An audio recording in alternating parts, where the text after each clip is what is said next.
16-7969. WNXX Jackson, KNXX Donaldsonville, and WDGL HD2 Baton Rouge. This hour brought to you by Spencer Callahan Injury Lawyers, LA 21-12681. Offices in Baton Rouge. Now, the Hunt Palmer Show. Yes! I feel like I've been waiting for this my entire life. You're listening to the Hunt Palmer Show on 104.5 ESPN Baton Rouge. Jolly good fun. Jolly good. Locking down the middle of the day. America's favorite daytime fun show. Live from the Mercedes-Benz of Baton Rouge studio. This is Hunt Palmer.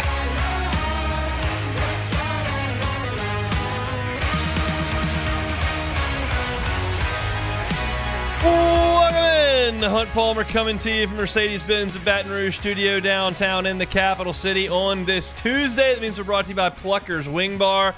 Hope your work week's off to a good start, but like half the work week's in the rearview mirror. There's a lot of things that I generally say during the week that kind of apply right now. I just dropped my 3-year-old into my cousin's car. He's headed north to Shreveport. Her work week's done. His work week never started. Ours is about half over. We've got today and tomorrow. So whatever the case may be, hope you're enjoying your time with some family this week. And thanks for locking us in on 104.5 ESPN Baton Rouge. Chat with Sharief Ishaq coming up in 15 minutes. Saints have kind of moved their schedule around with the coaching change. Darren Rizzi's got the media at different times. So we're moving our Saints guests around every Tuesday and Thursday with Sharief and Luke. But Sharief's going to give us some time in 15 minutes. Glenn West in his normal spot at 1:30. We'll talk Tigers. We'll talk Saints. Big basketball commitment headed down the pike this afternoon in about 2.5 hours with Chris Sinek, the 5-star. I've got my thoughts on that at the end of this hour. So lots and lots to do. Appreciate you hanging out with us here on the Hunt Palmer Show. Let's start the same way we start every single day with our Genesis opening drive. It's time for Hunt's Opening Drive, presented by Genesis of Baton Rouge. So it's time now to start looking at Oklahoma. Usually I try to save a little bit of content Wednesday, Thursday, Friday to preview the game that's coming up, but we're not here on Thursday and Friday. So it's time to start diving into what LSU and Oklahoma are going to look like on Saturday and what should be a chilly evening in Tiger Stadium, but one that I think is cool. And I've talked about this really since the summer. I have grown up going to games in Tiger Stadium. I've seen Florida come out of that tunnel many times. I've seen Alabama come out of that tunnel many times. Ole Miss, Auburn, many, many times. Even Georgia and Tennessee, you've seen multiple times come out of that tunnel. I've never seen the Oklahoma Sooners and the Sooner Schooner, which I don't think travels. But either way, that team, that program, come out of the South End Zone. And I think it's going to be really cool. I'm one that is not completely anti the conference realignment. I think there are some flaws in it, and Cal playing in the ACC is a little bit ridiculous. But Oklahoma and Texas kind of fit what we're trying to do here. And as I've said many times, like as I look at this, it's not a completely foreign thing for me to drop Auburn off the schedule and add Oklahoma to it. Like, it didn't take me very long to work up some emotions with Texas A&M. That's pretty evident. And I feel like I'll probably get there with Texas and Oklahoma here pretty quickly. Right now, all my Oklahoma memories are phenomenal. I've got memories of January in 2004 that are phenomenal. I've got memories of December 2019, which are phenomenal. I feel pretty good about I even baseball in 2013 with Aaron Nola and Jonathan Gray when Oklahoma came here. Like, my memories of LSU and Oklahoma are pretty good at this point. I'm sure that's going to change at some point over the next decade. And we'll see what happens on Saturday night. But I'm excited to see that program, that uniform, even if the team's not very good this year, go to battle on the field inside Tiger Stadium, one of the iconic venues. Every single week for LouisianaSports.net, I put together a statistically speaking article. I use air quotes there in a big way because really it's just a bunch of numbers. Sometimes I write an opinion column, which uses some colorful language and it reads fairly smoothly, or so I think. This is not that type of piece. This is just throwing a bunch of numbers at you if you like to analyze how things shake up. And every single week, I take the numbers, and if something is really good, a really strong aspect of the team, I put it in green. If it's a very big weakness for the team, I put it in yellow. This is Oklahoma's offensive sheet. If you can't see it, it is real yellow, and there is not a single bit of green on it. This Oklahoma offense has been atrocious from start to finish. Atrocious. I take the yellow to highlight things that are the worst in the league or next to last in the league. Oklahoma, scoring offense, 15th. Total offense, 16th. Yards per carry on the ground, 16th. Passing offense, 16th. Sacks allowed, 16th. Tackles for loss allowed, 15th. Third down conversions, 15th. Yards for play, 16th. And these are not like, oh, that's not very good. This is the worst the conference has to offer. And Oklahoma, it's not just one aspect. Like, it wouldn't be that shocking if Mike Leach was last in the SEC in rushing attempts and rushing yards. Okay, well, that's just not part of what they try to do. It'd be one thing if a Les Miles offense was second to last in passing yards per game. But Mike Leach is also going to probably lead the SEC in completions and lead the SEC in completion percentage. And Les Miles probably going to be pretty good in terms of yards per carry and rushing offense. There's a give and take there. But if you notice as I run through those, total offense is the worst. Scoring offense is second to worst. Yards per carry on the ground, the worst. Passing offense, the worst. Sacks allowed, that's in the passing game, the worst. Tackles for loss allowed, that's the running game, second to worst. It's every aspect of what they're trying to accomplish offensively has been an abject failure. And they won the game on Saturday, and they couldn't complete a pass. They threw for 68 yards. Jackson Arnold completed 11 passes. They needed Jalen Milroe to give out interceptions like Halloween candy for them to even do anything offensively. And they held Alabama to 3 points, and we'll talk about that because this is the defensive sheet, and it does have some green on it. But the offense has just been awful. And they've shuffled quarterbacks, and they fired their coordinator, and they're trying to figure out some way to move the ball here down the stretch. And it hasn't been overly successful, clearly. Brian Kelly was trying to lob compliments at Oklahoma yesterday, as coaches do in that ridiculous opening monologue for a press conference, where you talk about how great the opposing team is, even if they're the worst in the league at everything on offense. And Kelly said they're very heavy on ball control.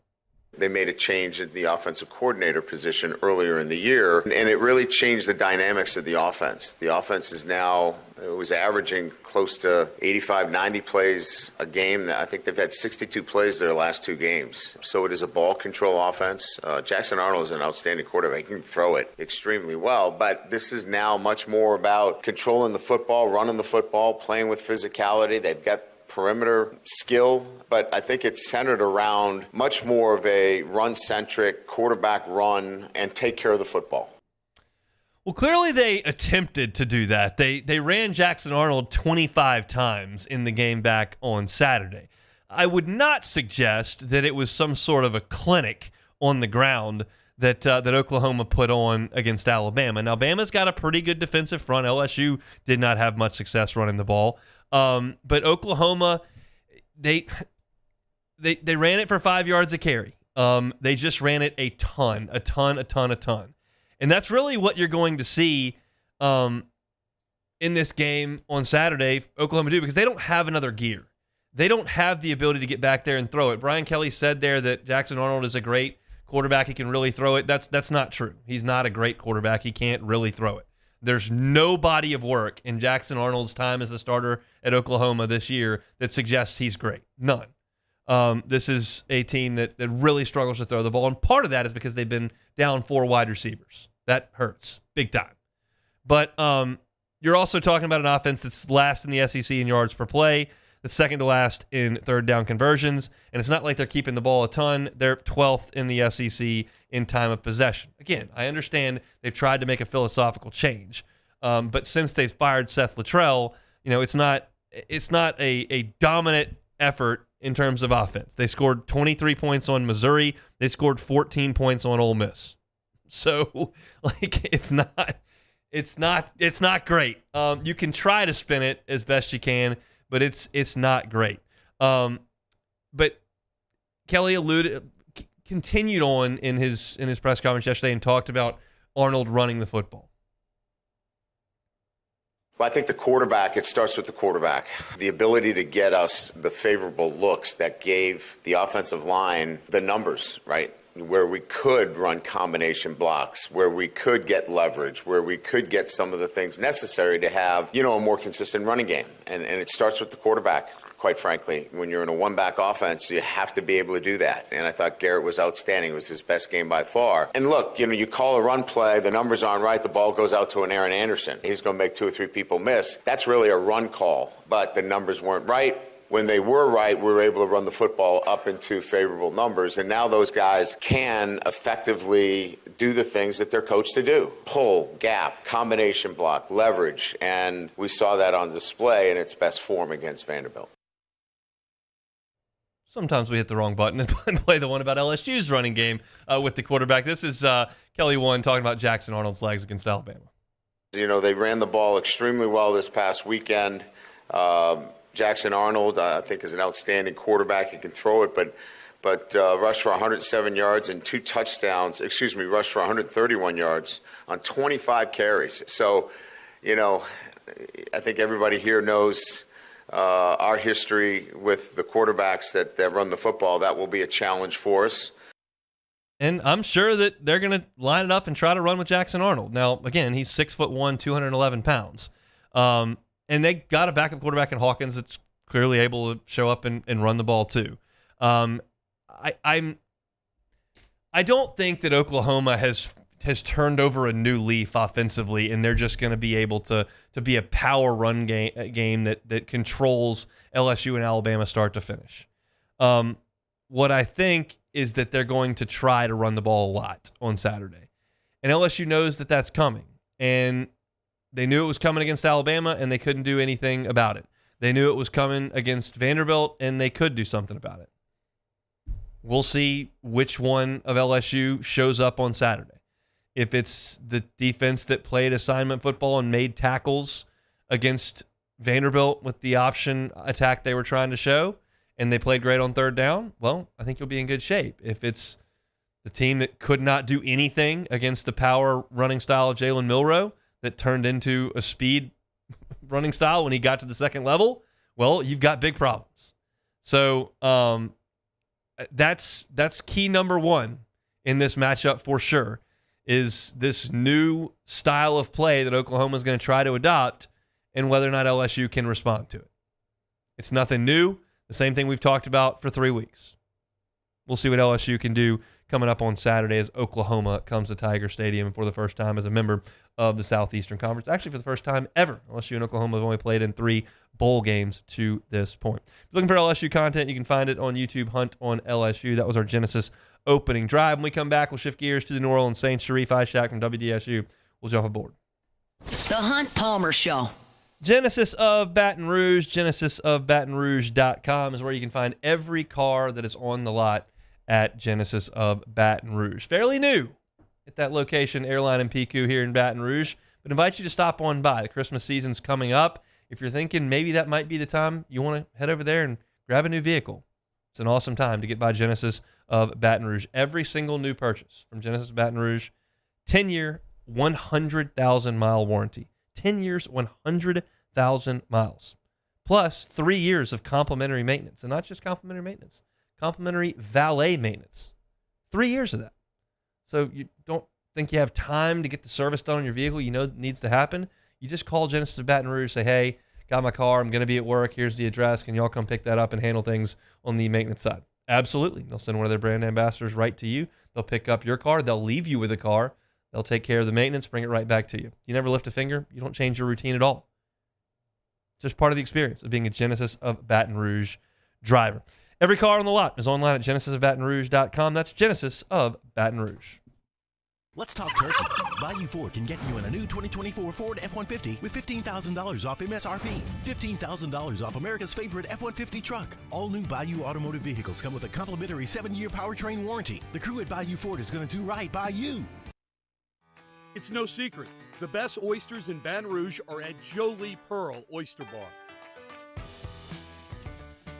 Enjoy mouth-watering South Louisiana flavor and oysters from all over the country. And don't forget our nightly drink specials.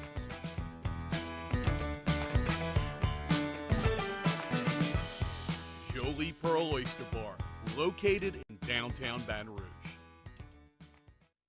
Dylan Cruz here to tell you about Six Rings Baseball and Softball Camp. If you live on the North Shore and play ball, go to Six Rings Camps with former LSU assistant coach Dan Canaveri. His knowledge is second to none, and your child will improve and have fun doing it. Camps were held at Coquille Park and Six Rings Academy in Covington with 4 sessions over the summer. Full day and morning only sessions are available from ages 7 to 13. Go to sixringsbaseball.com or call 985-206-9096. Learn the game to love the game. There it is, the extra mile, on the border of expected and extraordinary for those willing to go further, like vans customized for work or play, with safety and tech to keep you connected, supported by a 5-star sales, service, and finance team, and backed by the 1-star you know. So go the extra mile. It's never crowded, because so few have what it takes to go there. Mercedes-Benz Vans. Electricity is all around us, and our families depend on it.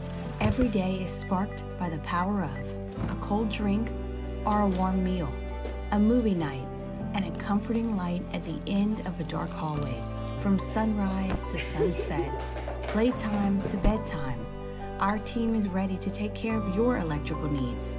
Even in the case of an after-hours emergency, the light in your life shines brighter with Mr. Electric. BRAC teamed up to reimagine your parks, and you imagined big. With your help, we went to work, creating 12 beautiful community parks across the parish.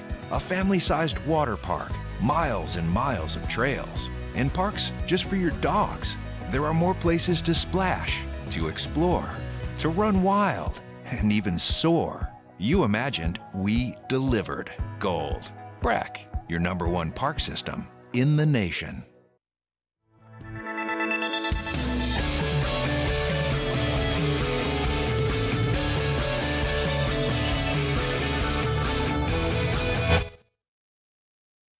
You're listening to The Hunt Palmer Show, brought to you by Plucker's Wing Bar.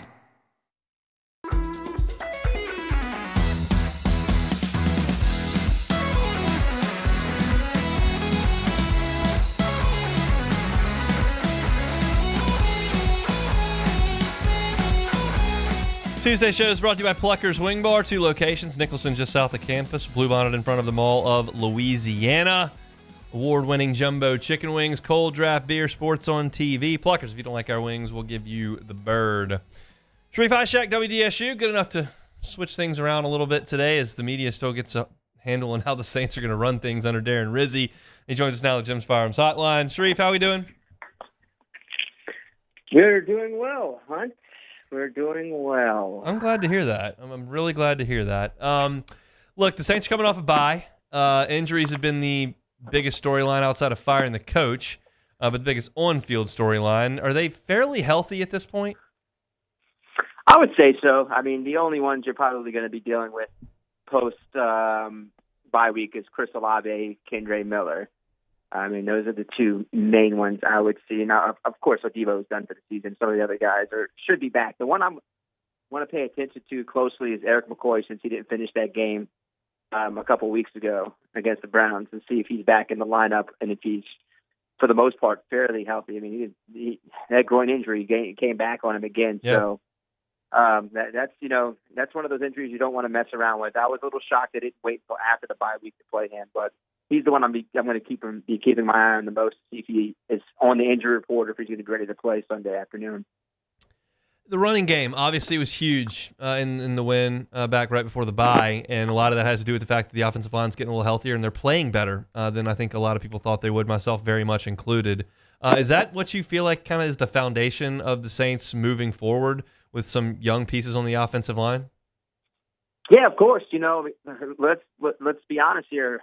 All preseason training camp, we all were speculating where Trevor Penning would end up and how he would shake out there on that line along the right tackle position, and he's been awesome. Let's be honest with you. He's been really awesome, especially in the run game. He's been solid there, and I would say this is where the foundation of this franchise is going to be. It's going to be that offensive line, and they're going to take them as far as that, they can take them when it comes to the offense. And it's good to have, Fuaga playing at a very high level, and then you getting that extra juice from Penning. And, of course, you have McCoy and Ruiz. And if they could just figure out that one other position, I think they're going to be fine. But, you have 4 solid pieces. And, after drafting so many first-round picks along that offensive line, you hope that, your offensive line is going to be good for, the foreseeable future. Yeah, I like what they've done.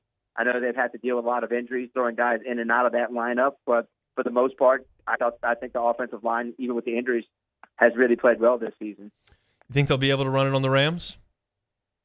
That's, they're going to be the million-dollar question. I mean, their defensive line is very stout. I mean, they got a couple guys. They got 3 or 4 guys on there that can create some havoc, especially in the pass game. That's what you got to look at when it comes to the defensive line is, will, they get the car a lot? Will, Kubiak have a game plan where they can release the ball quickly if that pass rush is going to be vicious? So I think they're going to have to be balanced again, man. I really think they're going to have to try running the ball. I mean, I know they don't have Saquon Barkley like the Eagles had the other night. He was gashing them left and right in the screen game. But I think that's where they can kind of take advantage of their aggressiveness of the Rams is in the screen game. And we know we saw quite a bit against the Browns with Alvin Kamara and some of the other guys. So, yeah, I think the screen game is going to be, the number one key in that game for them against the Rams. I mean, you say they don't have Saquon, and that's certainly true, and he's been fantastic. My fantasy team knows it very well. But, I mean, Alvin Kamara, pretty good this year when he's given some opportunities and his ribs aren't broken. So, I mean, where is Alvin Kamara, you think, in the pecking order of the NFL running backs now that he's got an offensive line in front of him and he's healthier than he has been? What is he, in his 8th year in the NFL now? It's, it's Derrick Henry, Saquon Barkley. I know maybe Kamara's like top 10. He just hasn't had the production like some of those other guys have had. I mean, they lean heavily on Saquon Barkley. But look, Alvin has been very good this year. I mean, this is like the best I've seen Alvin Kamara play in quite a few years. It's hard to put him in the top 5. He's probably top 7 right now. And it's nice to see the running backs are like very relevant again in the NFL, and they show they're important, especially this year. And with Derek, Saquon, and Alvin, I mean, they've shown how important they are to their respective teams. And I think Alvin's up there. I mean, I think he's the top 7, 8 running back in the NFL for sure. The reason I ask is because where would you have put him August 3rd of this year? Yeah, that's a big question mark because you didn't know like. He hadn't been productive in 3 years. Right, and that's fair to say. It hasn't been locked in, dealing with some injuries. You don't know if he was going to be engaged in terms of like being, involved with the team because of the contract stuff. But you heard him say, "I would not let the city down, not let the fans down. I'm going to I have a contract. I'm going to go play through it." And to be honest with you, I think he's been one of the better leaders on the team this year. I think maybe the top leader right next to Cam and DeMario. I think he's done a really fantastic job on and off the field. And his on the field, considering all the injuries, him playing through the busted rib, the broken hand. Yeah, man, I mean, courageous. He's been really solid for them. And I think he's done a tremendous job this year, considering the previous 3 years haven't been that great for him.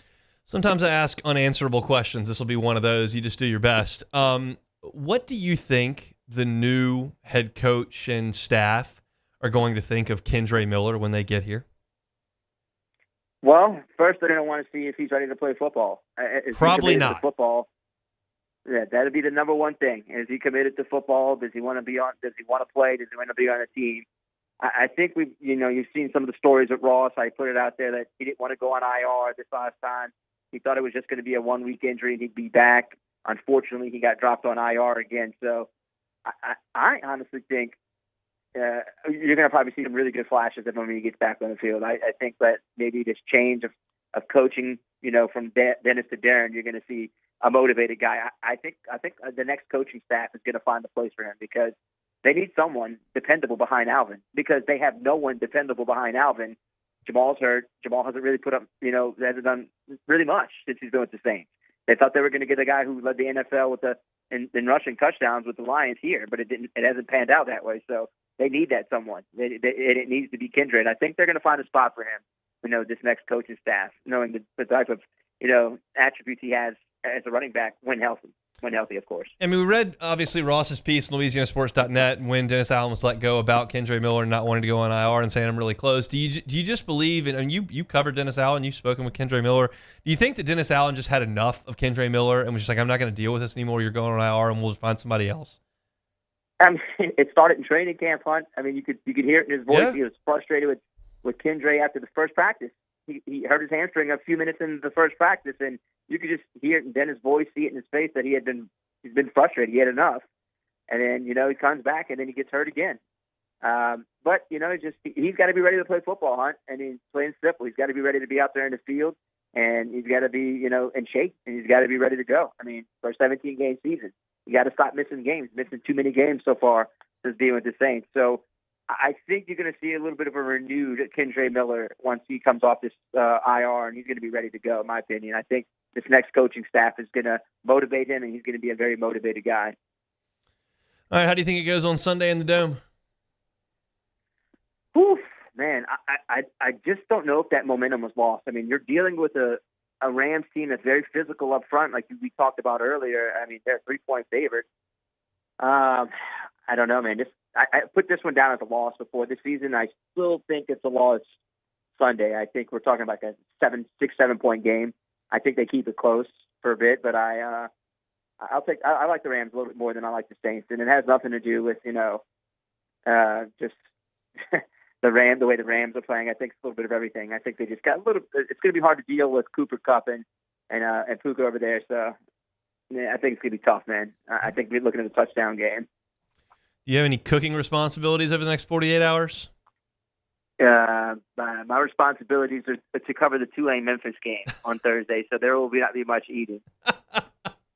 All right. At Tulane, I mean, there's a lot of buzz down there about Tulane. I mean, how do you feel about they've obviously done a really good job in the coaching transition. Yeah, going from Willie to John Summerall has been fantastic, and the players have responded well to it. I mean, this is exactly the type of coach Tulane needed after Willie Fritz.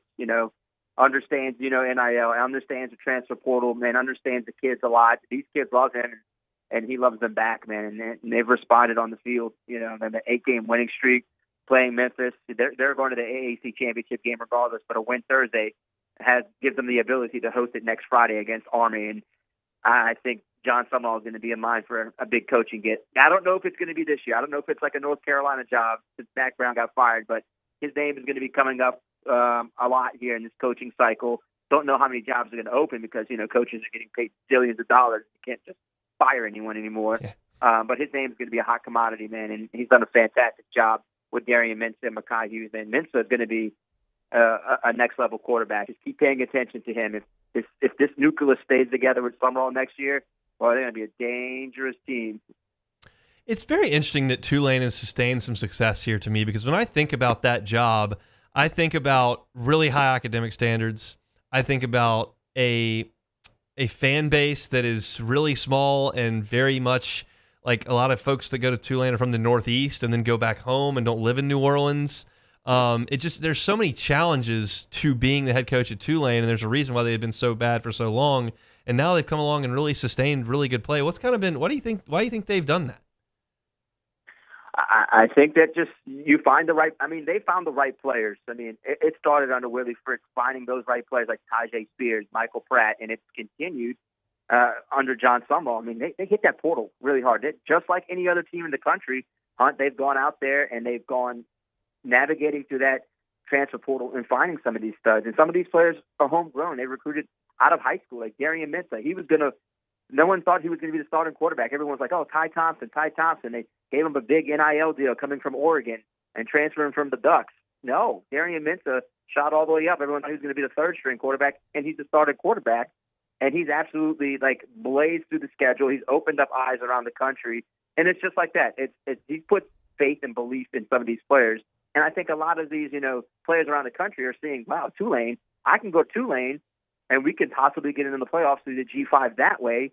And then I just think that's the way they built it. They built the success, from within and through that transfer portal. And like you said, many years ago, probably couldn't do that. Now they can. They can compete with some of these other, mid-major schools and group of 5 teams and just go scavenger to transfer portal. But the key has been John Summerall, man. You get a guy who's like 40, 41 years old, and he relates to these players. And I think a lot of people see that, and they want to come play for this program. And I expect him to be around another year or two possibly.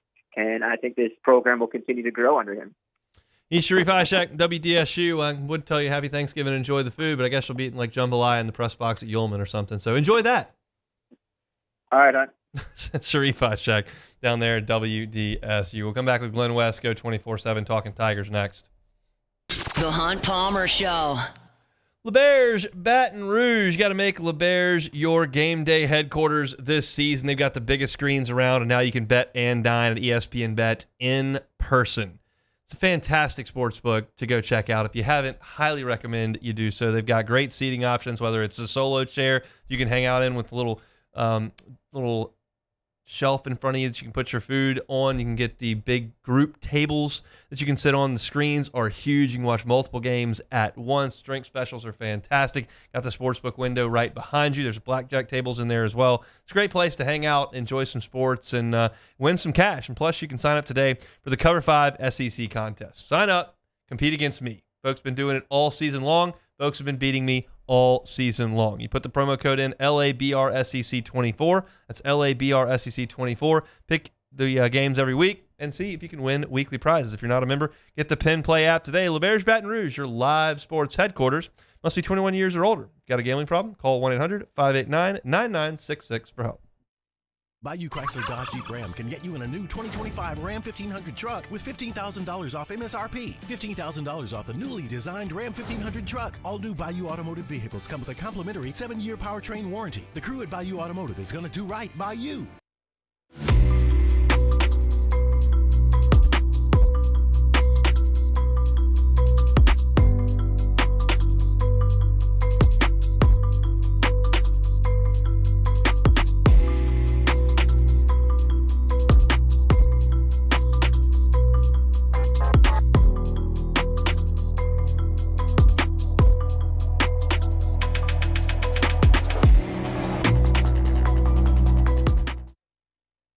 Hey, it's Matt Moscona. For years, you've heard me tell you about Insurance Network of Louisiana, helping you find better coverage for less money. But it's not just for your home and auto. They also offer commercial property. So, retail stores, professional offices like doctors, dentists, attorneys, clothing boutiques. Insurance Network of Louisiana can find you better coverage for less money. They service the entire state of Louisiana, and they're local. So call today at 293-0450 or lainsurance.net.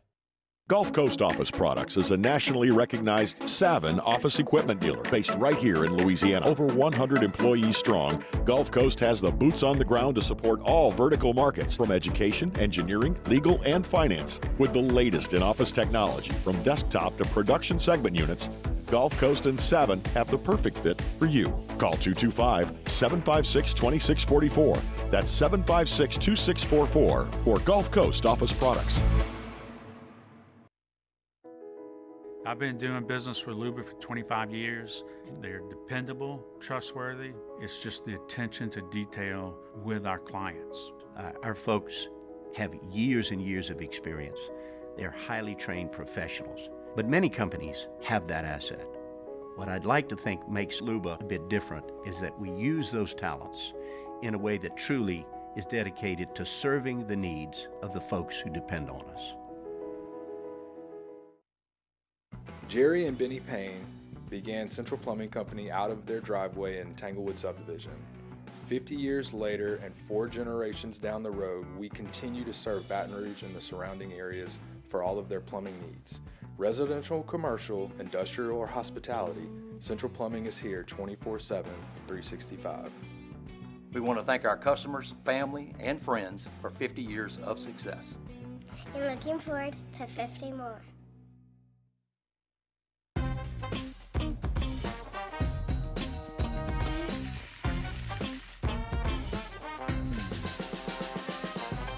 The best. This is the Hunt Palmer Show, brought to you by Plucker's Wing Bar.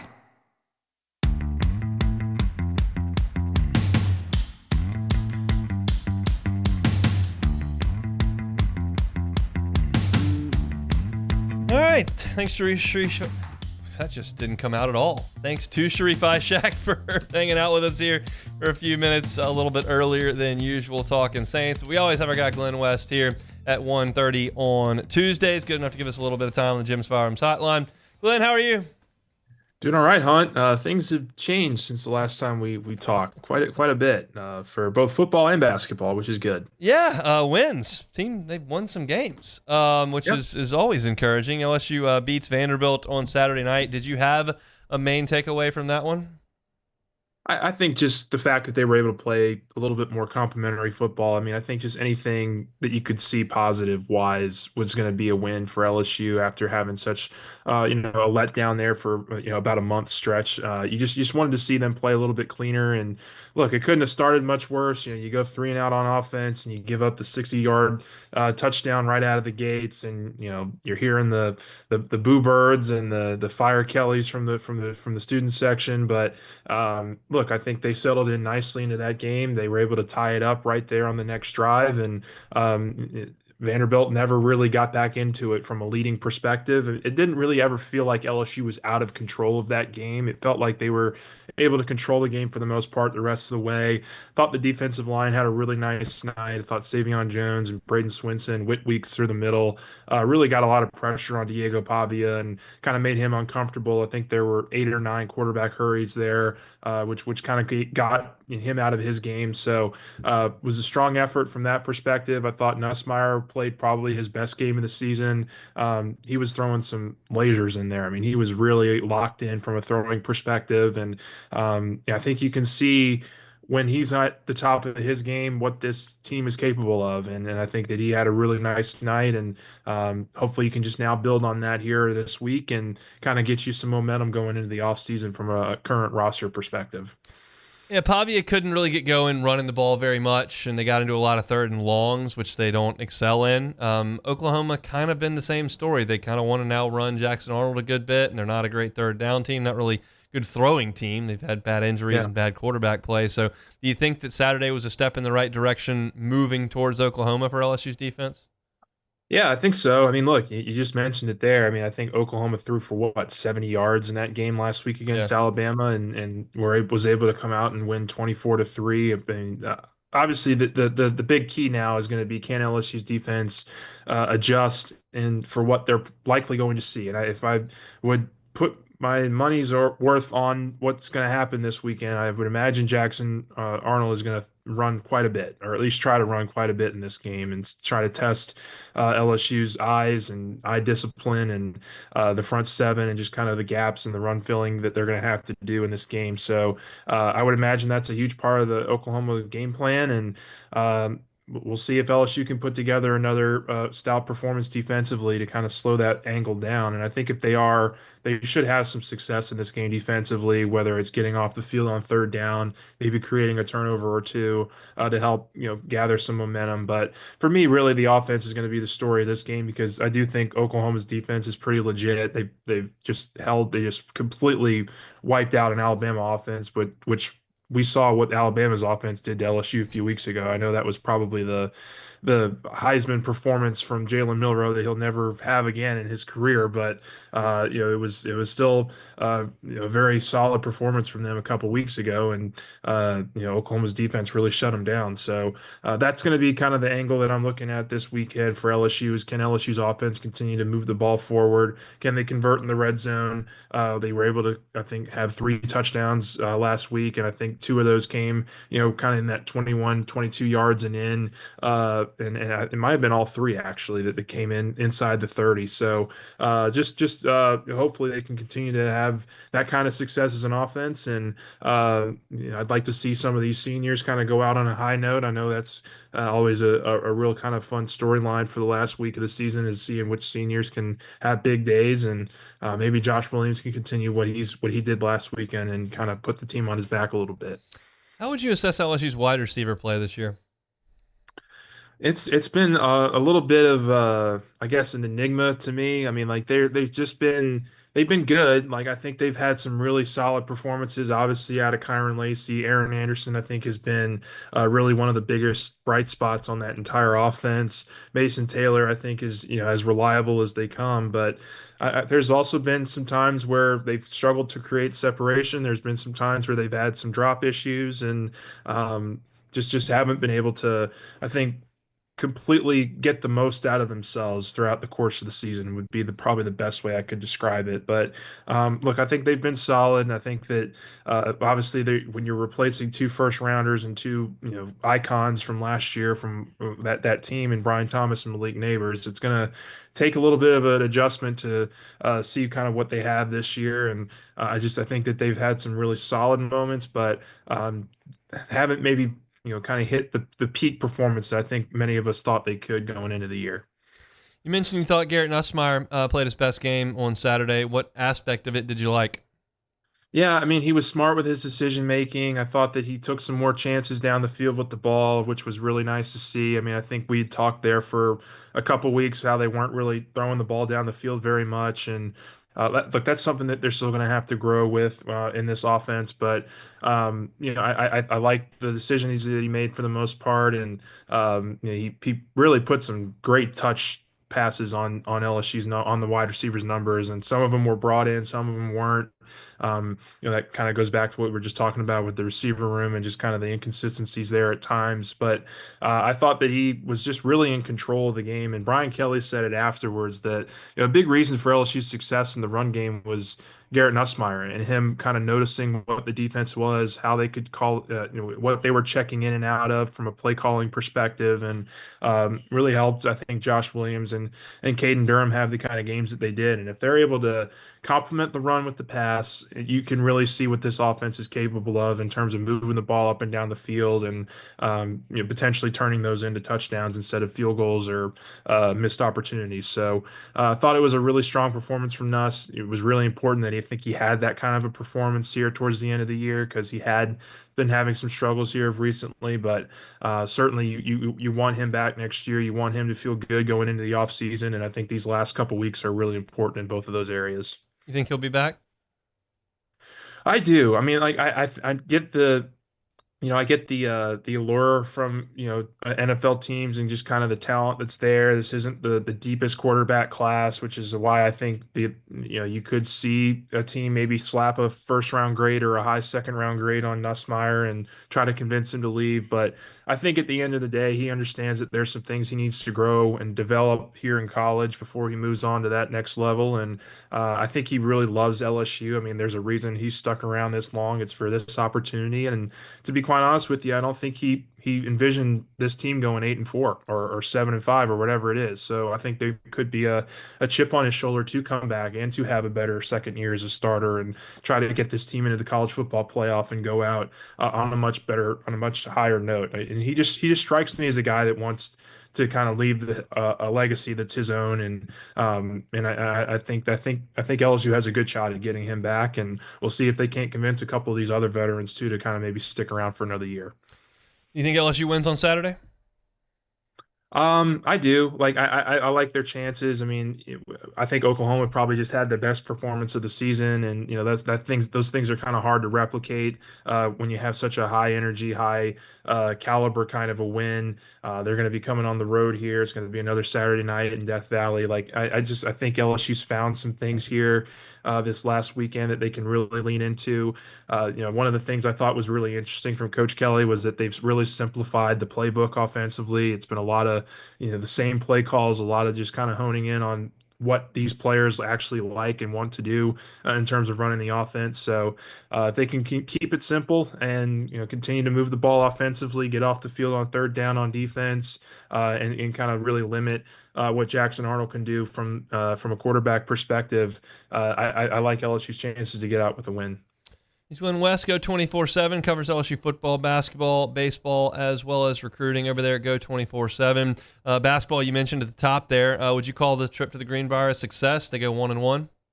It was a success, and I think it was important that they got at least one of those wins. I think 2-0 and you would have been ecstatic. 1-1, I think you're perfectly fine walking out of there 1-1.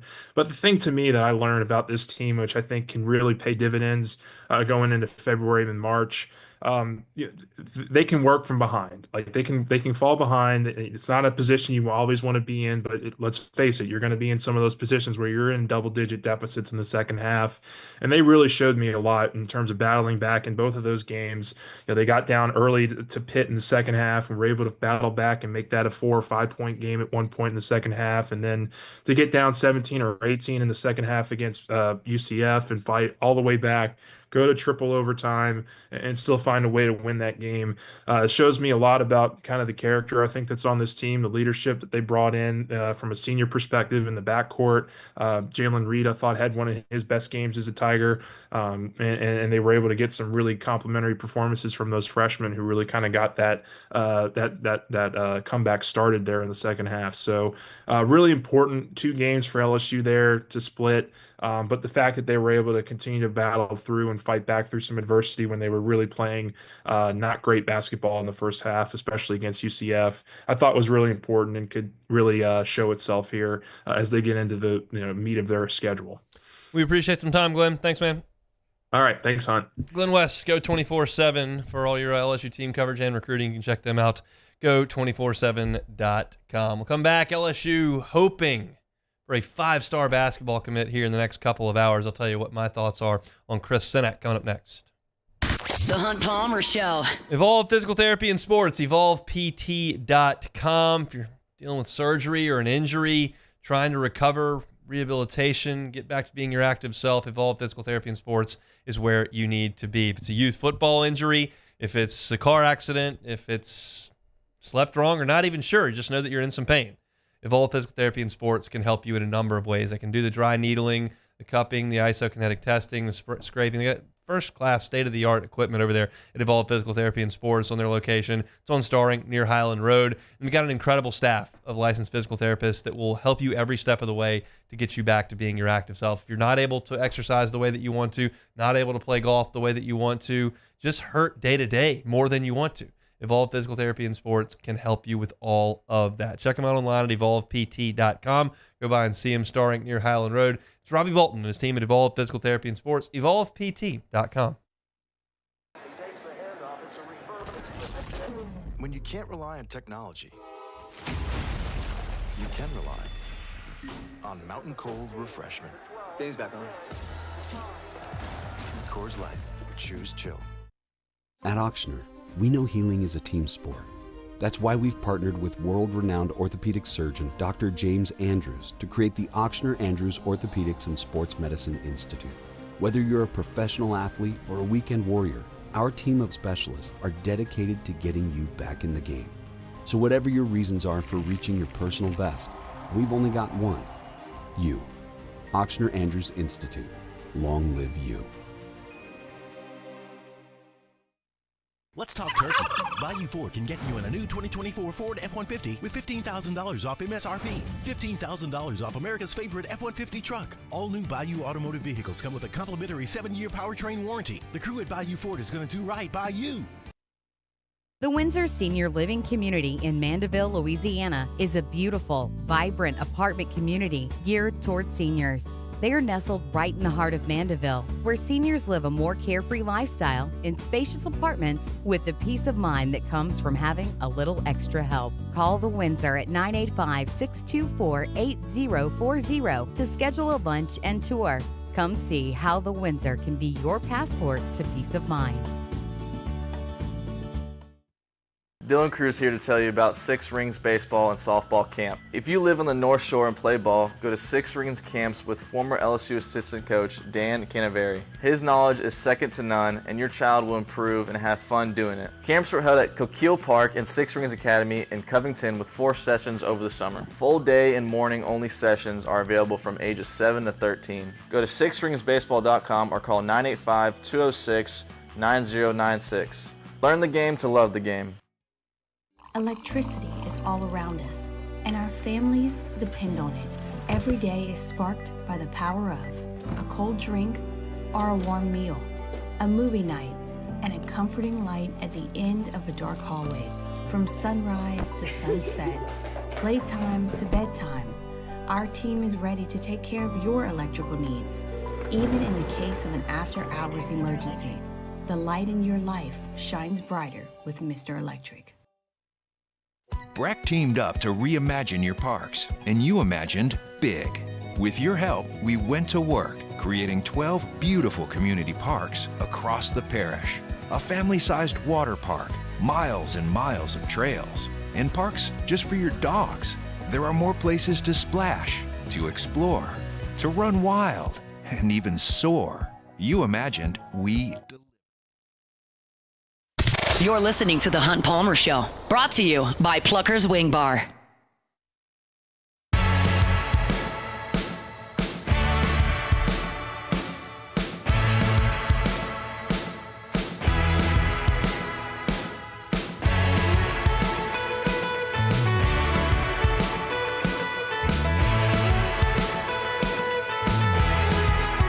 All right, wrapping up hour number one here, Tuesday edition of the Hunt Palmer Show, presented by Pluckers. We'll be out at Pluckers tonight, 8:30, sports trivia. Really invite you to come on out. If you're not in school this week and you want to just come hang out at Pluckers, you can definitely do that. If you're celebrating the end of a work week because you're off the rest of the way, come out and see us at Pluckers tonight, 8:30. We'll be watching some hoops, watching some football, and you can win some gift cards, eat some delicious wings, drink some beer. Nicholson location, 8:30. In a couple hours, Chris Sinak is going to announce his college commitment. He will not be signing. Early signing period is over. He can't put pen to paper until April now in college athletics. But this is the white whale for LSU in this class. Matt McMahon has done a phenomenal job getting 3 signatures already. Mozzie Mosley, a 4-star top 75 player in the country, a shooting guard, 6'5", from out in California. Jalen Reese, the point guard in this class, a 6-foot point guard from Orlando, who's a top 75 player in the class. Matt Gilhool, 6'10", stretch 4, top 75 player in the class. He's got 3 4-star commits right into this class at 3 different positions, point guard, 2 guard, and stretch 4. That's really good. But the linchpin of this whole thing has been Chris Sinak for some time now. Louisiana just does not produce a lot of 5-star basketball players. Just doesn't happen very often. You had Brandon Bass and Glenn Davis. You had Tasman Mitchell. And there have been a couple that have certainly gotten away. But for the most part, not a lot of 5-stars come out of the state of Louisiana. And Chris Sinak is that. He started his high school career at Newman, now has moved on to boarding school, and everything's kind of been ripped down there at Newman. But still very much got New Orleans roots and came here for an official visit 3 weeks ago. And he's been kind of the guy that everything's been pointed to. And he'll make an announcement here in a couple of hours. And based on the national reporters, it doesn't feel like LSU's in a great spot. Sounds like Houston may have swooped in here and presented the best offer. Now, keep in mind, Houston sounds like a big step down from LSU just in your brain when you think collegiate athletics. However, Houston is in the Big 12. And they've won more basketball games than any program in the country over the last 2 years. Any of them. More than Gonzaga, more than Duke, more than UConn. Houston's won the most. And they've got Tillman Fertitta, whose name is on the arena and who is one of the wealthiest businessmen in the country. And he's a big supporter of Houston Cougars athletics.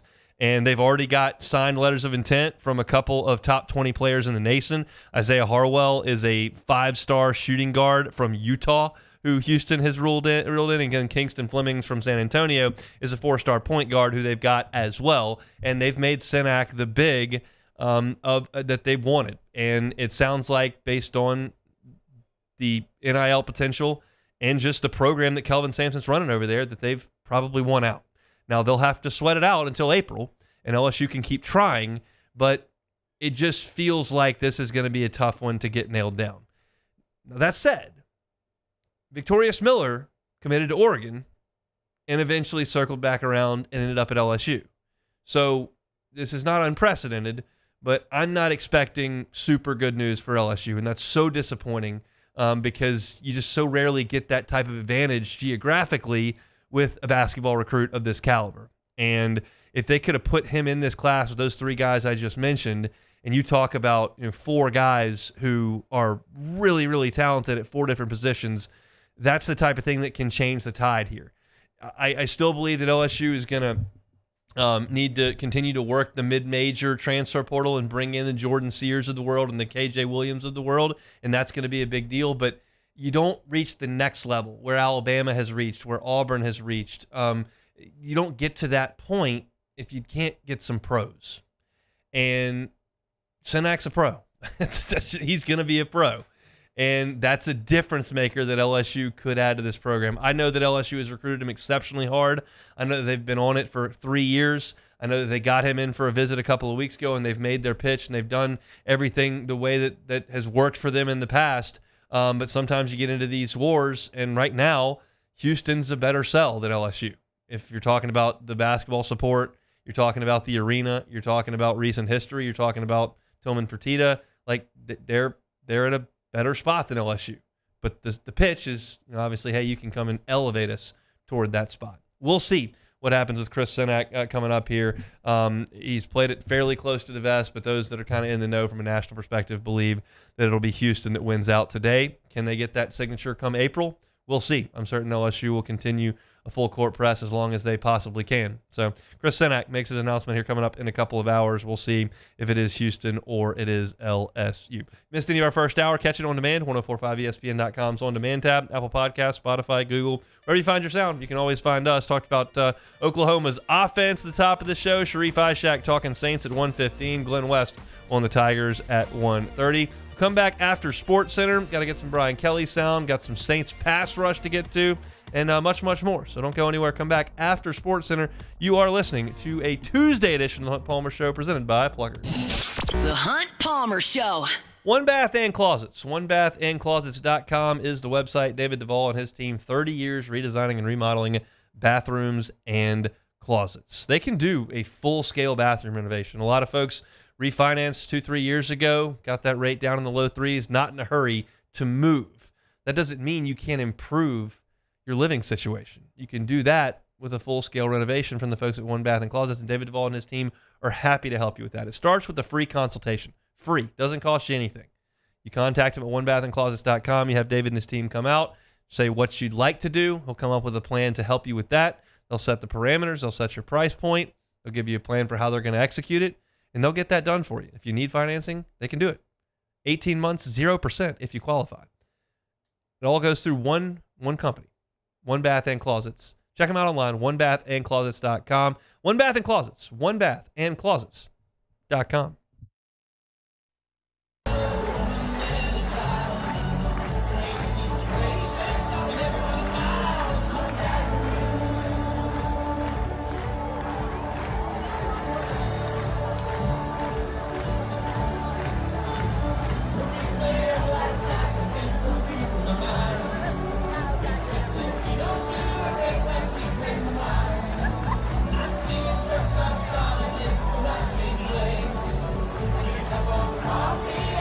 Bayou Chrysler Dodge Jeep Ram can get you in a new 2025 Ram 1500 truck with $15,000 off MSRP. $15,000 off the newly designed Ram 1500 truck. All new Bayou Automotive vehicles come with a complimentary 7-year powertrain warranty. The crew at Bayou Automotive is going to do right by you. Hey, it's Matt Moscona. For years, you've heard me tell you about Insurance Network of Louisiana, helping you find better coverage for less money. But it's not just for your home and auto. They also offer commercial property. So, retail stores, professional offices like doctors, dentists, attorneys, clothing boutiques. Insurance Network of Louisiana can find you better coverage for less money. They service the entire state of Louisiana, and they're local. So call today at 293-0450 or lainsurance.net. Gulf Coast Office Products is a nationally recognized Savin office equipment dealer based right here in Louisiana. Over 100 employees strong, Gulf Coast has the boots on the ground to support all vertical markets, from education, engineering, legal, and finance. With the latest in office technology, from desktop to production segment units, Gulf Coast and Savin have the perfect fit for you. Call 225-756-2644. That's 756-2644 for Gulf Coast Office Products. I've been doing business with Luba for 25 years. They're dependable, trustworthy. It's just the attention to detail with our clients. Our folks have years and years of experience. They're highly trained professionals. But many companies have that asset. What I'd like to think makes Luba a bit different is that we use those talents in a way that truly is dedicated to serving the needs of the folks who depend on us. Jerry and Benny Payne began Central Plumbing Company out of their driveway in Tanglewood subdivision. 50 years later and 4 generations down the road, we continue to serve Baton Rouge and the surrounding areas for all of their plumbing needs. Residential, commercial, industrial, or hospitality, Central Plumbing is here 24/7, 365. We want to thank our customers, family, and friends for 50 years of success. And looking forward to 50 more.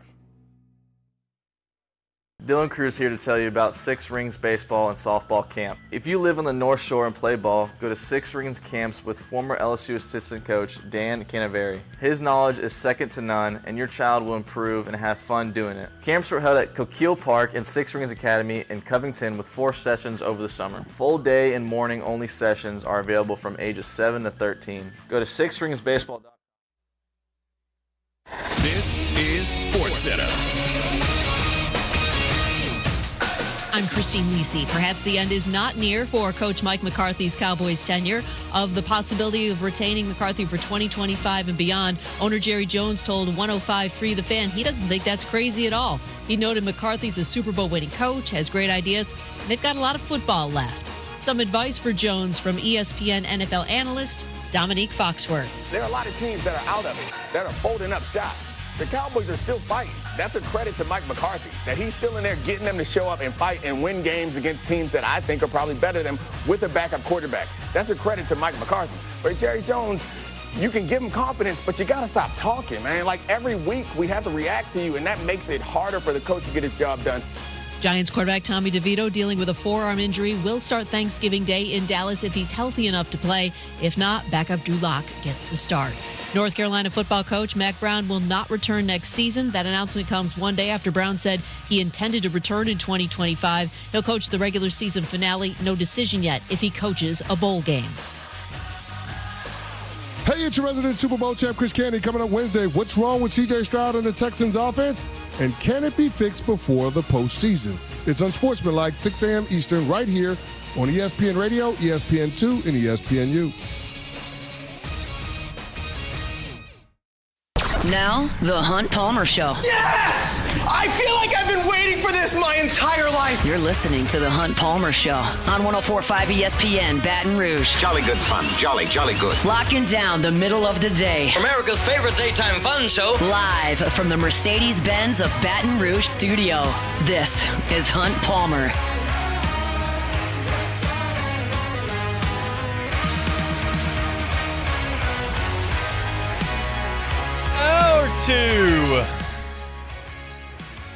Tuesday edition of the Hunt Palmer Show, presented by Plucker's Wing Bar. I think I'm going to have to move some things around here in this hour. We have time. We've got 3 segments. I'm going to have to do some listening to something I just saw on Twitter about 11 seconds before my mic turned on in this hour. Sounds like Dave Portnoy, the president of Barstool Sports. I guess he sold Barstool Sports, then bought it back. But either way, Michigan man, big Michigan booster. And sounds like he is spilling the beans on the end of the Bryce Underwood recruitment that involves he and Larry Ellison, the CEO, owner, founder, whatever, way up the line at Oracle, 5th richest man in the world, apparently.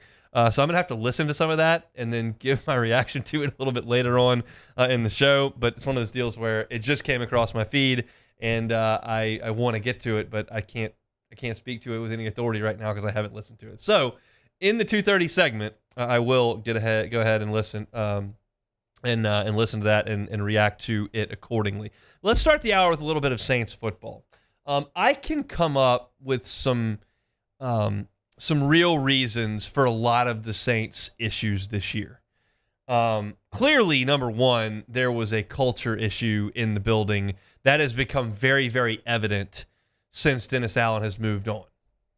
Clear? Yeah. I can come up with a pretty good explanation for the Saints' passing game kind of flatlining. Your offensive line was in shambles. Chris Olave has had multiple concussions. Rashid Shaheed got hurt. You were playing with guys that you signed off the street, like MVS. Like, I get why the Saints have had some issues in the passing game. I understand the running game issues. Taysom Hill went out. Your offensive line was banged up. Got it. Makes a lot of sense. But I can't quite explain with as much clarity why the Saints have not rushed the passer better than they have this year. And that's something I think they need to do Sunday and moving forward. And it's not just the sack number at 25. That's 23rd in the league in terms of sacks. And I can kind of explain that away to an extent, because if you lose 7 games in a row, a lot of times you're behind. A lot of times teams are just running it on you. You're not going to pile up a lot of just sacks. And that can slightly explain the 25 sacks, which is 23rd in the league. But that doesn't explain pass rush win rate. And that's a next-gen stat, and it's something that they chart weekly. And I just take their word for it, but I feel like they're probably not just making it up. The Saints only win on 34% of their pass rushes. That is 28th in the NFL. The only teams worse than New Orleans in pass rush win rate this year, Atlanta, who's had a terrible defense, Carolina, who is the worst franchise in the league, Jacksonville, who's right there with them, and then Arizona, who's actually had a good year, but they're not rushing the passer very well. That's not the company you want to keep rushing the passer. And it surprised me a little bit because I haven't looked at this week, and really not even last week because the Saints didn't have a game, and I wasn't diving into a lot of Saints statistics last week. We were talking about a lot more bigger picture things with New Orleans after that second win and kind of where things go from here. We talked about whether or not they can make the playoffs. We talked about whether or not Darren Rizzi was a viable candidate to stay as the head coach and to keep Clint Kubiak. We did a lot of big picture, not a lot of like statistical analysis. And I'm back in that now as I start looking at this Rams game. Brian Brzee leads the Saints in sacks. He's got 5.5. If I extrapolate that out a little bit more and Brian Brzee ends the year with like 8 sacks, that's a really nice go of it in year 2 for your first-round draft pick. I think that's excellent. Now, you got to get there. He's got 5.5, but that's pretty good work from the interior of the defensive front. Carl Granderson only at 4.5 sacks. Now, those can come in bunches, and if he has a 3-sack game here at some point and then finishes with that requisite, that 10 that you're kind of looking for out of him, I would suggest that that's a good go. But Chase Young hasn't been uber effective, just 3.5 sacks. Had the 1 strip sack in the Atlanta game that was a really impactful play, but hasn't shown up as much as we thought. I lauded that move when they made it to get Chase Young. I said, look, I don't know if the Saints are going to be very good, but this is such a low-risk maneuver that does have high upside because he's one of the most gifted physical freaks in the NFL. When he's healthy, he can be a terror. And I think he's been healthy. He just hasn't been wildly productive. I wouldn't say it's been a bust of a signing, and he has made some plays in the run game. But 3.5 sacks at this point is disappointing, I would say, for him. And then you've got Peyton Turner, who's added 2. You've only had 1 from Cam Jordan. And it's just not enough collectively. And this is a group with Brzee and with certainly Granderson and then potentially Young that you could have theoretically kind of tried to build around if you could re-size Young. I don't think anybody has delusions of grandeur at this point that Cam Jordan's going to re-find his ability to rush the passer and come up with a 9 or 11 sack season. Those days are gone. He had a career worst year last year. This one's going to be worse than that. Now, he wasn't playing as many snaps. He has played more since Dennis Allen was fired. But the point remains, Cam Jordan's time as a Pro Bowl player is done. He's going into the Saints Hall of Fame. He might go into the Pro Football Hall of Fame. But his time as a productive pass rusher is done. But there are some guys here that you would hope would be impact pieces moving forward. You haven't seen anything from Isaiah Foskey. And you signed a couple defensive tackles in free agency before the year, and it hasn't been great. So I just feel like this is an aspect that the Saints need to improve on. In the same way that I feel like the offensive line is making strides, I feel like the defensive line is backing up a little bit. For so long, the Saints were really, really good on the edges and in the middle. They were elite in run defense. They did a good job of rushing the passer. And now I look up, and it's not necessarily that productive. And you look at this Rams team that the Saints will play on Sunday, and they like to throw the football. Sean McVay wants to throw the ball. They're 9th in the NFL in pass attempts. They've got a rookie. And it's a team that is going to lean on throwing the football. But the Saints have to prove they can get after the passer to create some negative plays. I'm as gung-ho as anybody to see these Saints corners, Alontae Taylor and Kool-Aid McKinstry, continue to work through the last month and a half of the season, because I want to see kind of what you've got back there. A lot of this is just evaluating some of the young pieces. And I think Brazee has been good, and I think Granderson has got a chance. But as a whole, this group has not done a great job of getting after the passer. And when you're 28th in the NFL in pass rush win rate, you're not affecting the quarterback enough to be a championship-level team.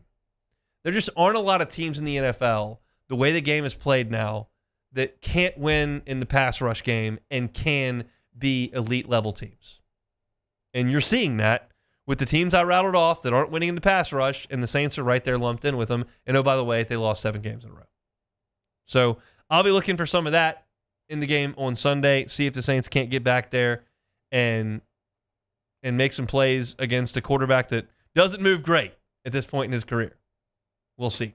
Saints will play the Rams in the Superdome coming up on Sunday. You can catch that over on our sister station, Eagle 98.1, this weekend. All right, we'll step aside. I'm going to talk LSU football in the next segment.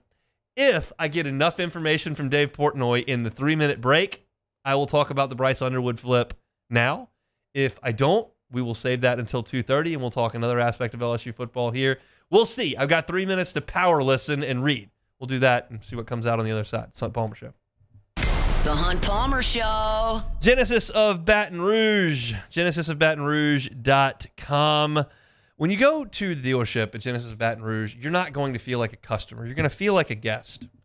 That's twofold. One, because the setting is so nice. It feels like a 5-star hotel in the showroom there at Genesis of Baton Rouge. The ambiance is great. It's quiet. They've got a stream that's got some rocks there. They've got a really quiet place near the service aisle. Got a great coffee machine and a bunch of snacks. That's one part of it. But the other part is that their brand ambassadors are such wonderful, experienced people to work with. And they'll help you every step of the way. They're not going to be pushy. They're not going to be in your face. They're not going to be upselling you. They're just going to help. And you just let them know what it is that you're interested in, and they'll get you behind the wheel of the Genesis that fits your needs best. Every single vehicle in this line was given the IIHA top safety pick. Some of them were top safety picks plus. So if safety is number one on your list, Genesis of Baton Rouge should be right there on your list. They're stylish, they're sleek, they're comfortable, they drive wonderfully, and they're extremely safe. It's a luxury vehicle. It's Genesis of Baton Rouge. Check them out online, genesisofbatonrouge.com, genesisofbatonrouge.com.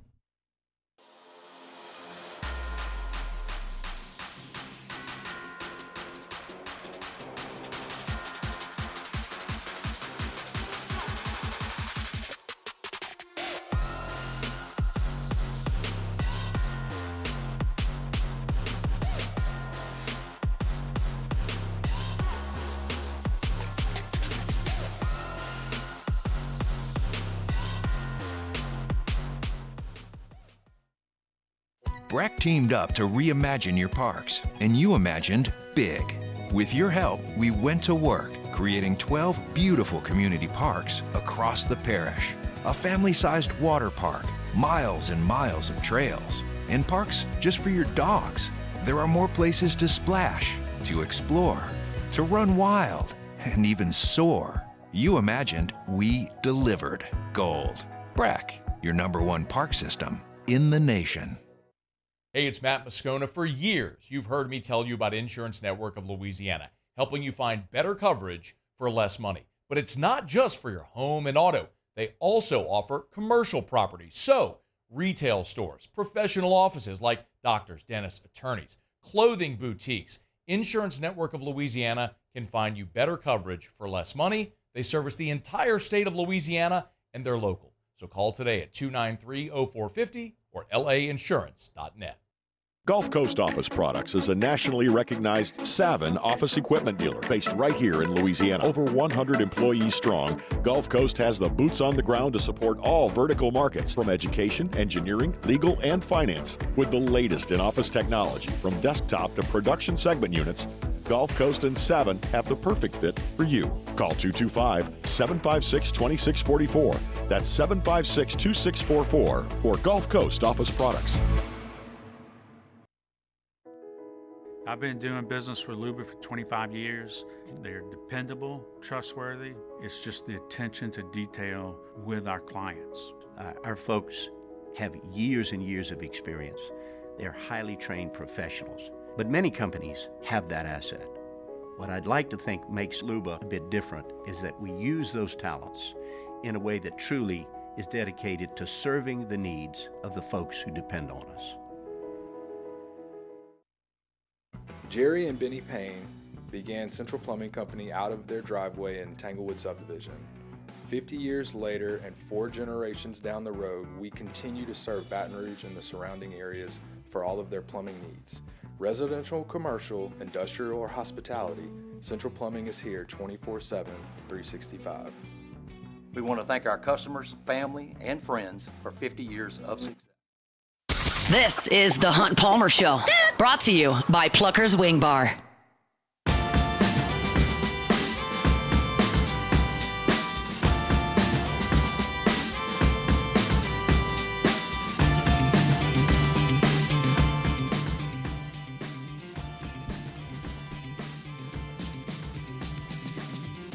All right. So if you were just listening, and I teased what this segment was going to be, if I could come up with enough information to form a segment out of it, I was going to talk about Dave Portnoy and Bryce Underwood. I listened to the clip. It was 2 minutes and 51 seconds in a 3-minute commercial break. So I heard what was clipped and put on the internet from Barstool. It's their, let's see, what's the show called? It doesn't matter. It's a college football pick'em show. And Dave Portnoy said, and for those that aren't familiar with Barstool, I'll quickly lay it out there. Barstool is an internet company that covers sports. They do comedy. They're off color at times. They're irreverent at times. But they have a massive presence on the internet. And Dave Portnoy is the head of it and has hundreds of millions of dollars. So it's he was on their pick'em show. This was probably a month and a half ago when Michigan couldn't complete a pass. And he said on the show that I'm never going to let this happen again. I will put my own money up to make sure that Michigan gets a quarterback. He's looking at Cam Ward in Miami. He's looking at Jaden Daniels at LSU. He's looking at all these schools that have got transfer quarterbacks that are winning games, and Michigan's got nothing at quarterback. And he goes, I'm not going to let that happen again. So that was a popular comment on the internet and something that a lot of people went to. And you weren't really sure how it was going to shake out. And Portnoy lays out how this worked. He got a phone call from the Michigan football team. He didn't say who called him, in what capacity. He said, there's someone that wants to talk to you. Her name is Jolyn. She's a big Michigan fan. And Portnoy says to the Michigan football program, I'm doing this by myself. I'm going to handle this. I don't really need to take calls from like people that are just fans of Barstool and like Michigan. Like, this is some pretty high level stuff. Like, I'm going to handle this with my cash. And they said, well, her husband is a man named Larry Ellison. And Portnoy goes, huh? Okay, I'll take the call from the Oracle family. So that night, they get on a Zoom call. It's Portnoy and it's the two Ellisons. And Dave says, hey, Larry, where'd you go to school? He says, I went to Illinois. Okay. Jolyn, where'd you go to school? I went to school at Michigan. And I went to school at Michigan when Brady Hoke was the coach. And we stunk, and I'm never going to sit through that again. And I just need someone that's as passionate as me about Michigan football to fix this. And Dave said, okay, well, why don't we set up a Zoom call with Bryce Underwood? So they did. And Bryce Underwood's family took the phone call. And Portnoy talks about how they were pitching Bryce Underwood. And if you listen to this clip, which we don't have, obviously. I just saw it, and I just had to listen to it in the break. But basically, Portnoy explains the goings-on of that call. They are pitching Bryce Underwood on a Barstool collaboration. Oh, by the way, the end of this week on Friday, Barstool will have Bryce Underwood merchandise for sale, and he will receive all the proceeds from the sales, cash. And sold him on money from Oracle to the tune of $12 million. And I don't know, Michigan put out a thank you tweet when Underwood flipped that said thank you to the Ellison family and the 11,000 members of the Michigan Collective. I don't know if Ellison came up with all of this 12.5. I don't know if Portnoy chipped in one.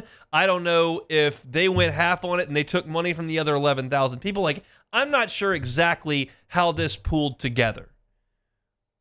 But my gut tells me, in just listening to this Dave Portnoy bragging session that he put on the internet that's going to get a bajillion clicks and make him more money, and then they'll sell more Bryce Underwood t-shirts, and the machine just runs. But the conversation between Dave Portnoy, Larry Ellison, Joel Ellison, and Bryce Underwood sold this. There was no mention in the clip that I saw. Now, I'm just reading this, and I wasn't there. I wasn't in Ann Arbor. I wasn't in Miami. I don't even know where the Ellisons live. San Francisco, probably, because that's where all the Oracle stuff is, but how do I know? They can live wherever they want if they got $300 billion. It doesn't sound like Sharon Moore was very involved in any of this. It doesn't sound like Connor Stallions was very involved in any of this that got it to the finish line. That could be wrong. I don't know. But I'm reading the tea leaves. It sounds like this is what it sounds like to me. You're all going to go, duh, but it's like we're getting the actual information from the horse's mouth. It sounds like LSU recruited Bryce Underwood for 3 years. It sounds like they formed a great relationship with him, developed a Heisman Trophy winning quarterback, got him to campus a dozen times, put an incredible class around him and using NIL dollars, made him a very lucrative NIL offer to an 18-year-old. All of that happened to secure his commitment and deter him from taking any visits anywhere else. And the owner of Barstool Sports, a Michigan alum, and a woman who married a rich guy who likes Michigan football and just has limitless money, said, well, we just go get the quarterback. What's his Skype number? What's his Zoom? How do we get to him? And then they just did it on their own. And most of you that are listening are going, well, duh, I could have told you that. Well, I'd like to at least hear that the Michigan coaching staff got back on the phone with him and had some different things to say, and that included the NIL offer. Not just that, well, here's Dave Portnoy and a rich guy's wife who went to Michigan in the early 2000s, and yeah, can you take this phone call? Joe Sloan's calling. He's going to talk to you about the way that they'll develop you for the NFL and the type of offense you want to run. Portnoy's got a T-shirt sale coming up on Friday, and you'll get the proceeds of that. And Oracle stock's pretty good. We'll make it work for you. And that right there, to me, is all of my worst fears. Because, and this is a little bit of a rehash, but this is a development in the story. What have I always said to y'all? Always, always, always. College football, college basketball, college baseball, conference realignment, rule changes, NIL, selection committees, net rankings, any change that ever happens in collegiate athletics, what is my first reaction? Well, how does that affect LSU trying to win a championship? That may not be the right way to go about it. You may be supposed to think about what's fair to this person and what's best for the sport and its growth, and all that's probably the right thing to look at. It's never going to be what I look at. I just look at LSU. That's all I care about. Period. And when this became real, my fear, and I think I said this on the radio, was that instead of the under-the-table cash that inevitably was flying around, that it stands to reason would have to be a little bit less significant so as not to be so obvious. in an era where that no longer is the play, and you can say, hey, he signed my napkin, I can give him $8 million. I never felt like that was going to be super advantageous to LSU. And that is the actual realization of that fear. That LSU staff did everything right, and people that are just rich won the day with no ability. It's the poker analogy that I used. I don't know who the World Series of Poker champion is. I have no idea who it is right now. But I personally, Hunt Palmer, do not know if a flush beats a full house or vice versa. I have no idea. It's a full house. But if you give me 1 million chips and you give the World Series of Poker winner 20,000 in chips, I will beat his brains in. Because I will put him all in on every single hand and I will win. Eventually, I will win a hand. And if he who has the gold eventually is going to make the rules. And when you're what I just assumed when I read this piece that the Oracle guy went to Michigan. He went to a conference rival of Michigan. His wife went to Michigan, and she wants a quarterback, and he's got so much money. Who cares? So I'll just give this 18-year-old who I've never heard of, who might be good or might not be good, $12 million because my wife's a little bit cranky that Michigan's passing games last in the Big Ten.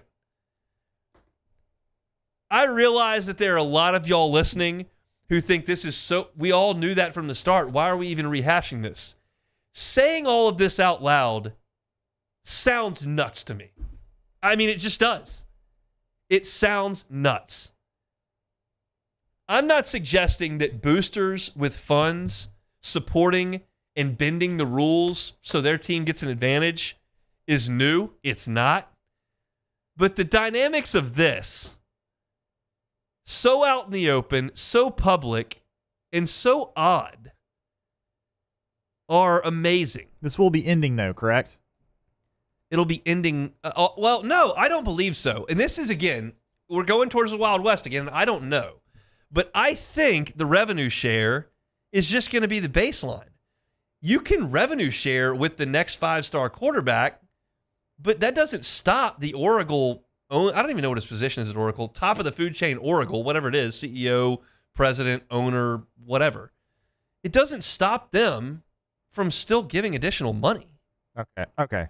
I thought it was going to be... It's not a salary cap. Okay, I thought there was going to be like a cap, but maybe not. I don't know. I don't know if that's legal. You can't stop people. That's the whole ruling that got this move forward. You can't stop people from earning. The NBA can put a salary cap on its league for competitive balance, but that doesn't mean that LeBron can't go sign with Nike and just make more money. You can't cap earnings. So I just feel like while the collective bargaining is going to be somewhat of an equalizer in the big picture, the Bryce Underwoods of the world, the Chris Seneks of the world we talked about in the first hour that have the ability to make money because he's a top 10 player in the country, those guys are still going to garner additional funds in the open market. Now, what those additional funds look like, I don't know. Because and look, if Oracle's involved, it doesn't matter. But to a lot of people that are wealthy but don't have $300 billion like this guy, there eventually becomes an amount of millions where, like, I don't really want to do this anymore because there's zero financial gain from this. Like, you're not getting a return on the investment. The only return is winning games. And these folks that have made all this money, they generally invest to get a return financially back on things.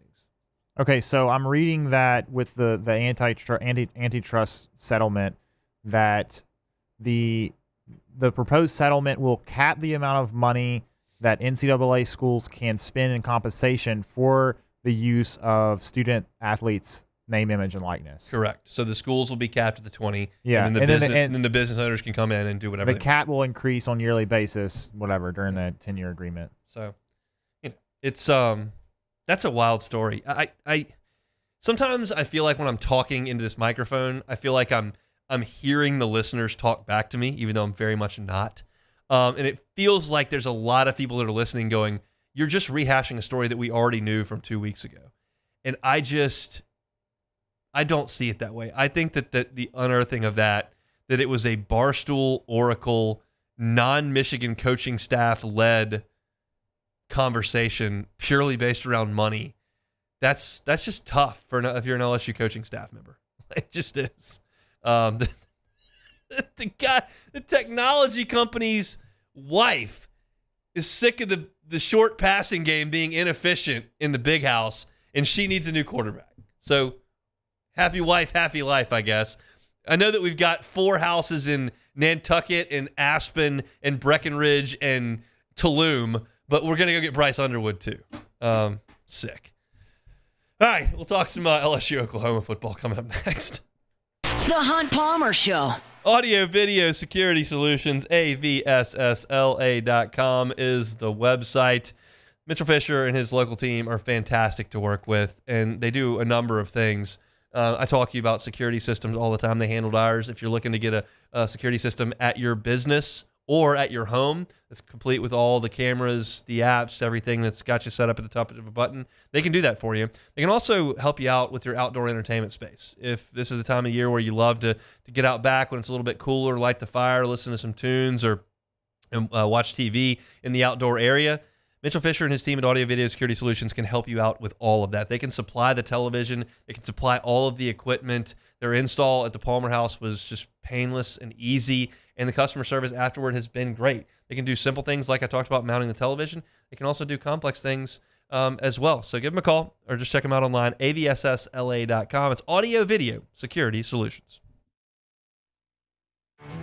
There it is, the extra mile. On the border of expected and extraordinary for those willing to go further, like vans customized for work or play, with safety and tech to keep you connected, supported by a 5-star sales, service, and finance team, and backed by the 1-star you know. So go the extra mile. It's never crowded because so few have what it takes to go there. Mercedes-Benz Vans.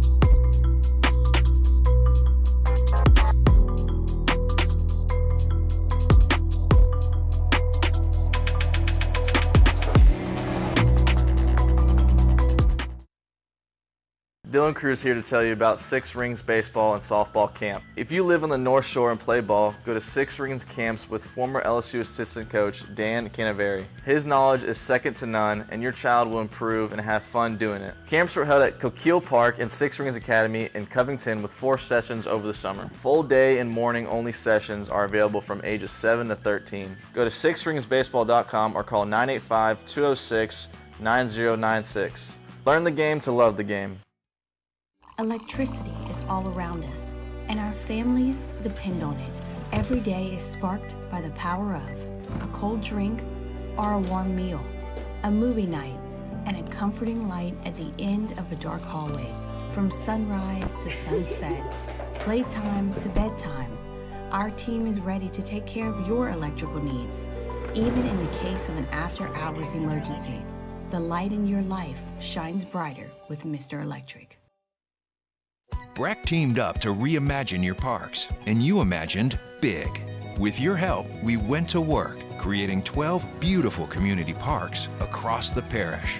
A family-sized water park, miles and miles of trails, and parks just for your dogs. There are more places to splash, to explore, to run wild, and even soar. You imagined, we delivered gold. Breck, your #1 park system in the nation.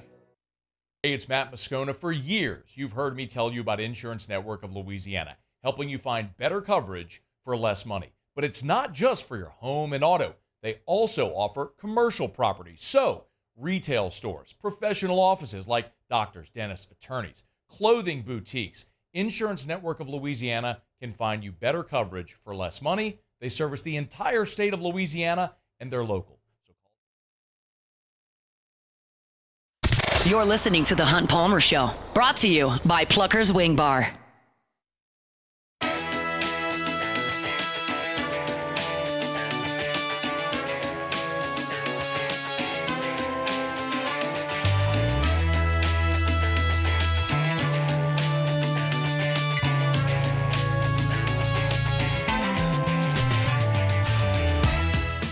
congratulations to Jesse Sanchez from Belrose. Jesse is the Week 13 winner in our 2024 College Football Pick'em Contest and wins a Hooters wing party for 10 people. Don't forget to make your picks for the final round by this Thursday, Thanksgiving at noon. Weekly winners will receive a Hooters wing party for 10 people, and the first place season-long champion, who will be crowned after this week, of course, is the last week of the season. He'll get a 75-inch 4K flat-screen TV and soundbar plus free Hooters wings for an entire year. It's the 2024 College Football Pick'em Contest presented by Hooters. Speaking of Pick'em, we've got to squeeze 3 shows into one tomorrow, basically. Yeah, pretty much. Going to have to do some picks against the spread for the SEC. Yep. Pick LSU in Oklahoma. Have to pick the Saints and Rams. Got to get,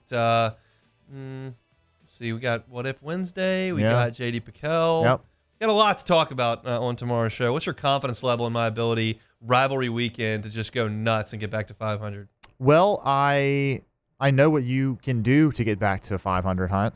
Win a lot of games? No, that's do Costanza picks.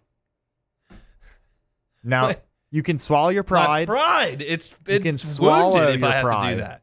Swallow your pride, do the Costanza picks, and listen, here's the deal. Next year, when we come back and look at this record, no one's going to remember that's what you did, okay? They're just going to see the record and see that you were over 500. It's like the golfer that cheats. You're just cheating yourself. Yeah, that's true. You know you cheated. You know you didn't actually do that, which is why I don't really get people that cheat on the golf course. People do it all the time. I agree with you there. But at the same time, you're still making the picks on, even though it's going against what you think you should do, you're still at the end of the day deciding this is who I want to pick for this game, and you're going to win.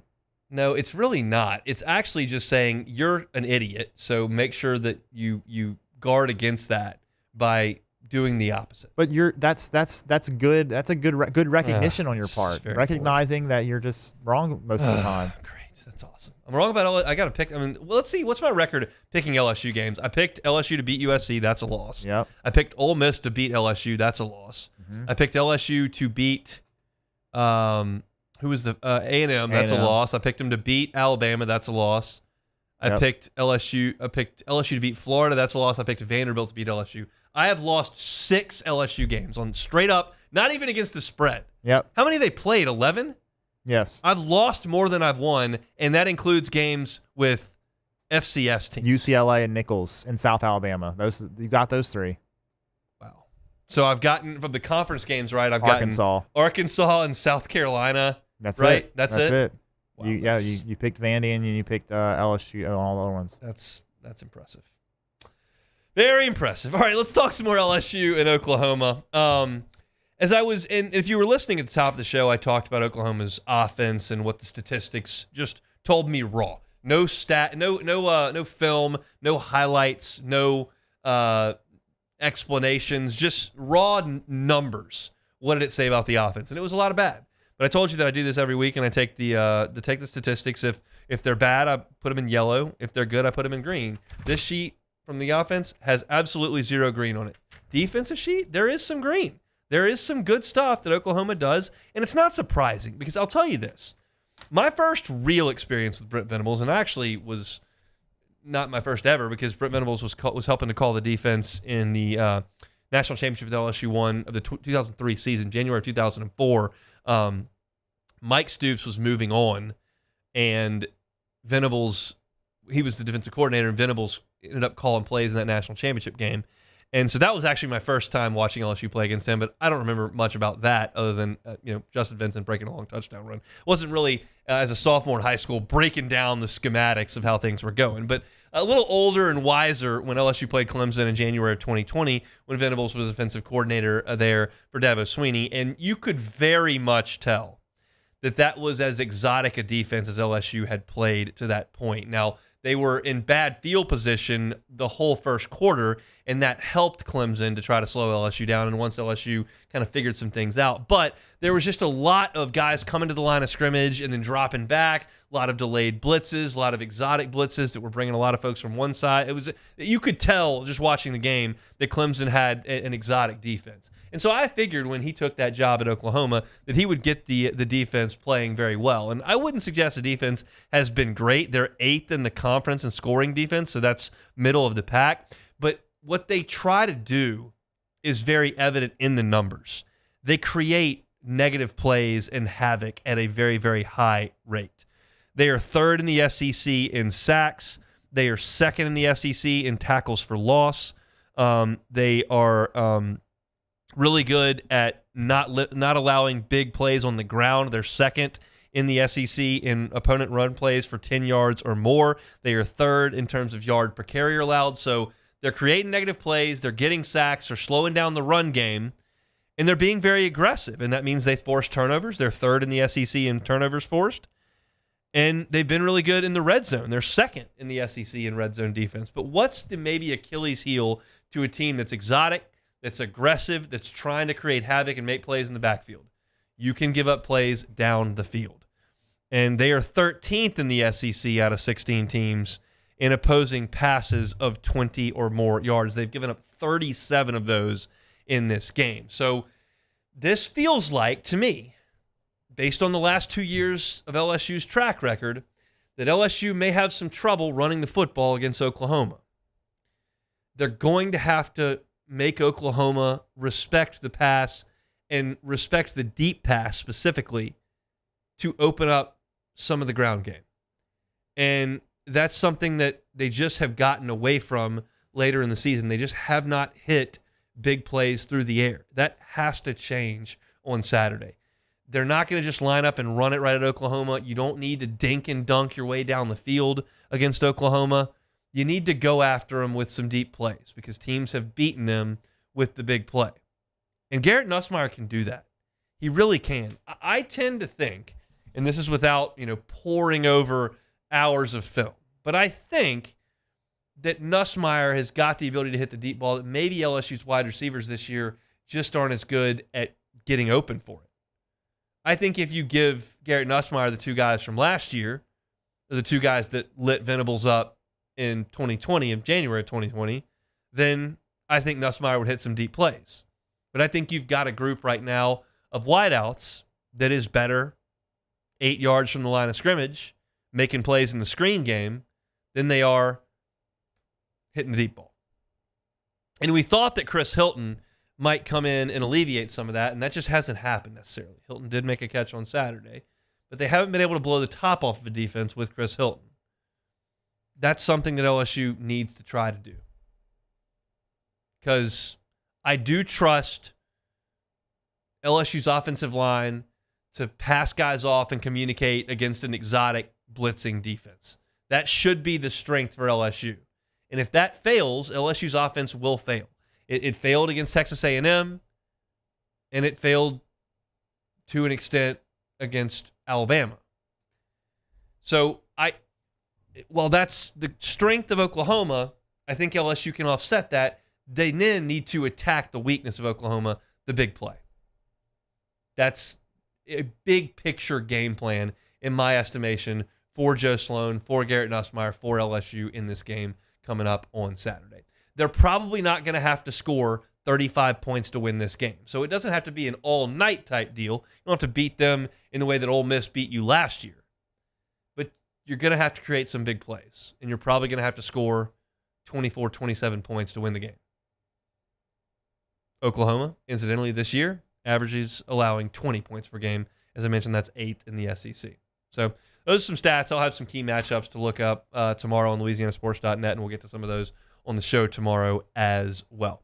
As I mentioned, we are out on Thursday and Friday of this week. We'll have one more show tomorrow on Wednesday. We'll get to a lot of things there. So if Wednesday is your travel day, like it will be for me after I'm done with the show, lock us in for Wednesday's shows. We're going to step out on Thursday, and then the only show that'll be on during the day on Friday will be Live at Lunch from Ruffino. So we'll come back and close out this Tuesday edition of The Hunt Palmer Show.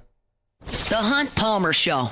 Highland Insurance Group, HighlandIG.com. Jonathan Carbo and his team, fantastic to work with. They're right here in Baton Rouge, but they can help you out statewide, wherever you are. They can help you in Mississippi. Anywhere you're listening, the Highland Insurance Group is happy to help. If you are a business owner and you don't have a great relationship with your insurance broker, my question would be why? And you can fix that. Think of the Highland Insurance Group as a consultant for your insurance program. The same way that you think of your legal team as part of your team, same way you think of your CPA as part of your team, you trust them. Trust your insurance broker. Don't just find the dude who cold called you and said, I can cut off these coverages and save you 20%. That's one way to buy insurance, but is probably not the right way. Highland Insurance Group can help you do it the right way. Employment practices liability, crime, cyber, D&O, umbrella. These can be confusing if you've never really studied insurance policies. That's what Jonathan Carver and his team at the Highland Insurance Group are here to do. They're here to help you to make sure your business is protected. It's the Highland Insurance Group. Find them online, highlandig.com, highlandig.com. At Ochsner, we know healing is a team sport. That's why we've partnered with world-renowned orthopedic surgeon Dr. James Andrews to create the Ochsner Andrews Orthopedics and Sports Medicine Institute. Whether you're a professional athlete or a weekend warrior, our team of specialists are dedicated to getting you back in the game. So whatever your reasons are for reaching your personal best, we've only got one: you. Ochsner Andrews Institute. Long live you.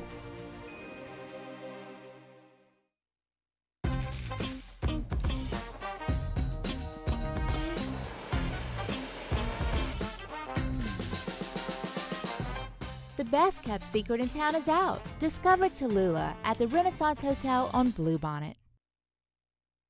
At Relief Windows, we're more than windows. We're windows, doors, hardy plank, and vinyl siding. But our #1 product is always customer satisfaction.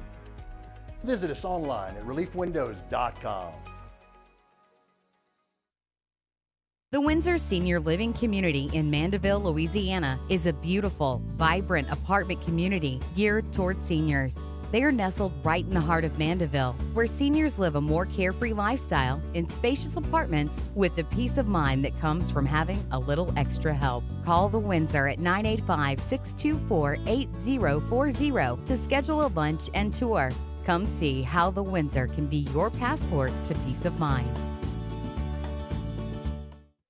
Gulf Coast Office Products is a nationally recognized Savin office equipment dealer based right here in Louisiana. Over 100 employees strong, Gulf Coast has the boots on the ground to support all vertical markets, from education, engineering, legal, and finance. With the latest in office technology, from desktop to production segment units, Gulf Coast and Savin have the perfect fit for you. Call 225-756-2644. That's 756-2644 for Gulf Coast Office Products. I've been doing business with Luba for 25 years. They're dependable, trustworthy. It's just the attention to detail with our clients. Our folks have years and years of experience. They're highly trained professionals. But many companies have that asset. What I'd like to think makes Luba a bit different is that we use those talents in a way that truly is dedicated to serving the needs of the folks who depend on us. Jerry and Benny Payne began Central Plumbing Company out of their driveway in Tanglewood subdivision. 50 years later and 4 generations down the road, we continue to serve Baton Rouge and the surrounding areas for all of their plumbing needs. Residential, commercial, industrial, or hospitality, Central Plumbing is here 24/7, 365. We want to thank our customers, family, and friends for 50 years. This is the Hunt Palmer Show, brought to you by Plucker's Wing Bar.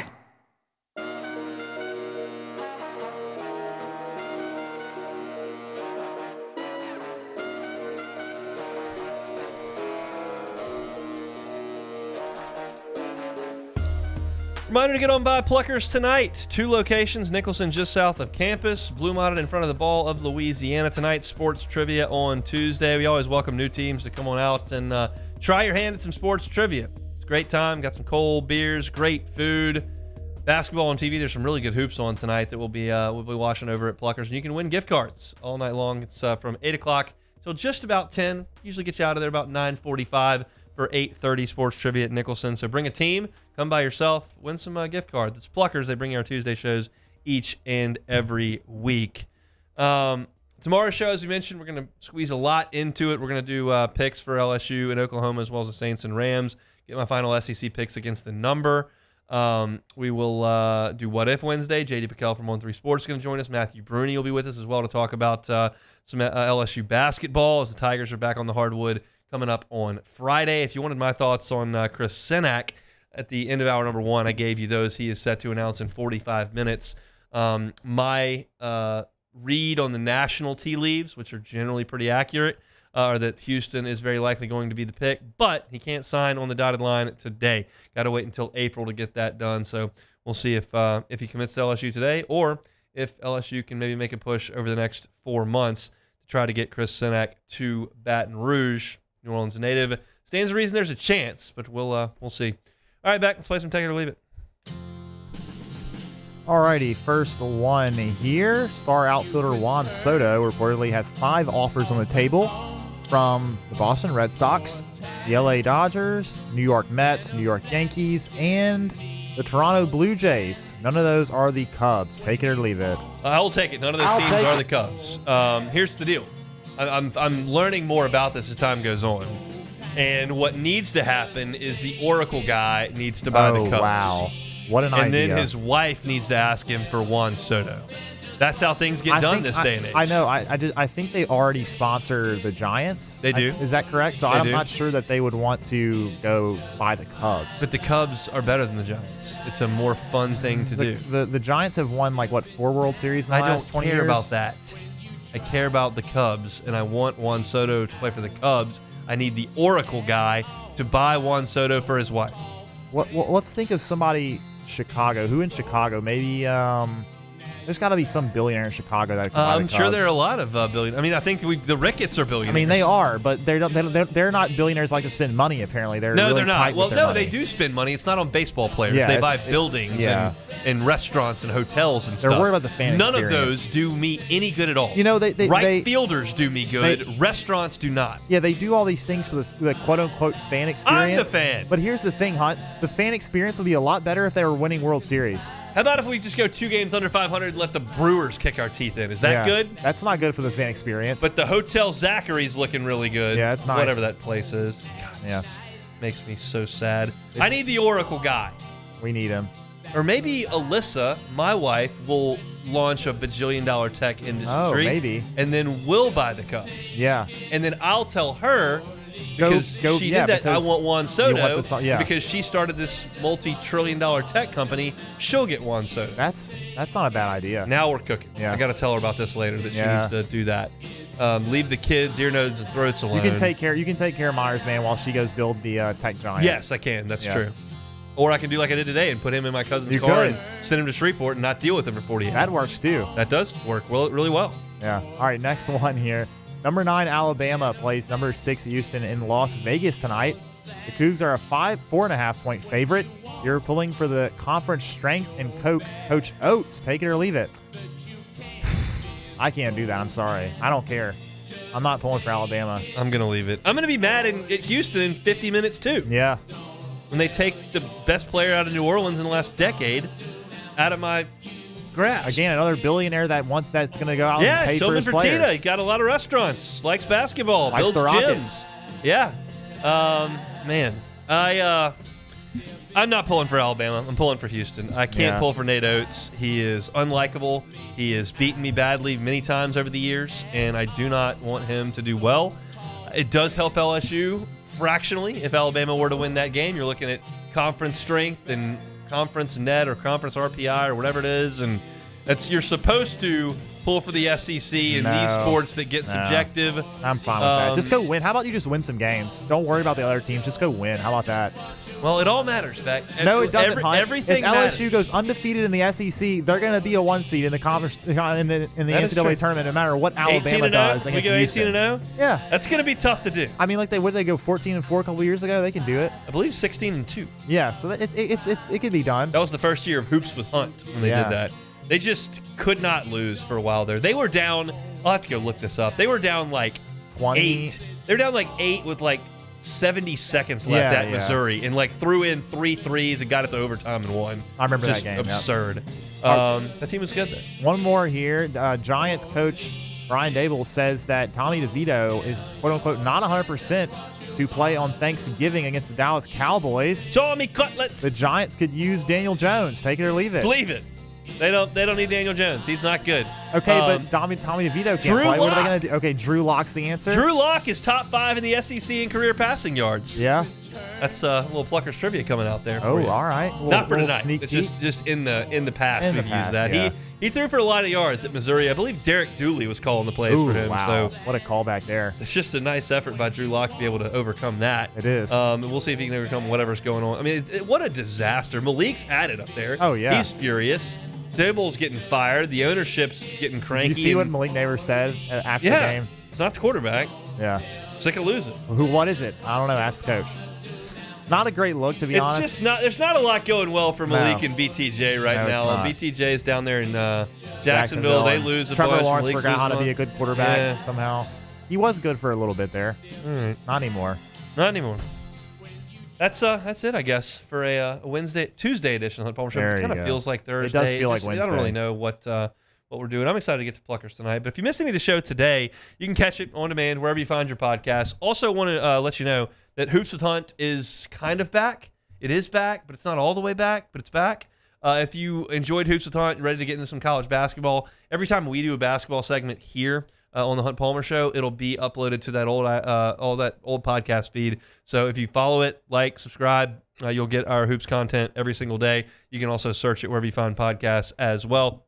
Open the show today talking about this Oklahoma offense. It is not very good, and I gave you some of the reasons why. Sharief Ishaq at 1:15 talking Saints. You can find that at YouTube. Hunt on Saints. Glenn West talking Tigers. You can find that on YouTube as well at Hunt on LSU. My thoughts on Chris Senak. He will be committing in 35 minutes coming up here, and we don't think it's going to go the way of the good guys. Had some discussions about LSU football in hour number 2, including how Bryce Underwood got flipped from LSU. If you missed that, you can catch it Hunt on LSU or go back wherever you find podcasts and catch us. That's it for us on this Tuesday. Hope to see you tonight at Pluckers. Matt's going to drive you home on After Further Review. We're back same time, same place tomorrow for a Wednesday edition of The Hunt Palmer Show. Boudreaux's Electrical Services. Neil and Melissa have been running Boudreaux's Electrical for 40 years. If you do something for 40 years, you got a pretty good idea of what you're doing. Their son Justin is kind of taking the reins now.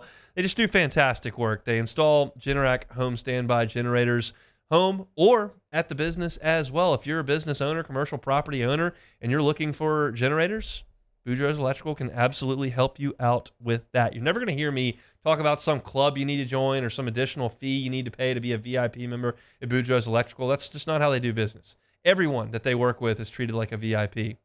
And part of that is your generator's monitored 24 hours a day, 7 days a week. If something goes wrong, they've got more than 10 techs they can send out in the field to make sure that you're taken care of so that when the power does go off, your generator comes right on. Power outages are an inevitability down here. Protect yourself with the folks at Boudreaux's Electrical. You can find them online at boudreauxelectrical.com. That's boudreauxelectrical.com. It's no secret. The best oysters in Baton Rouge are at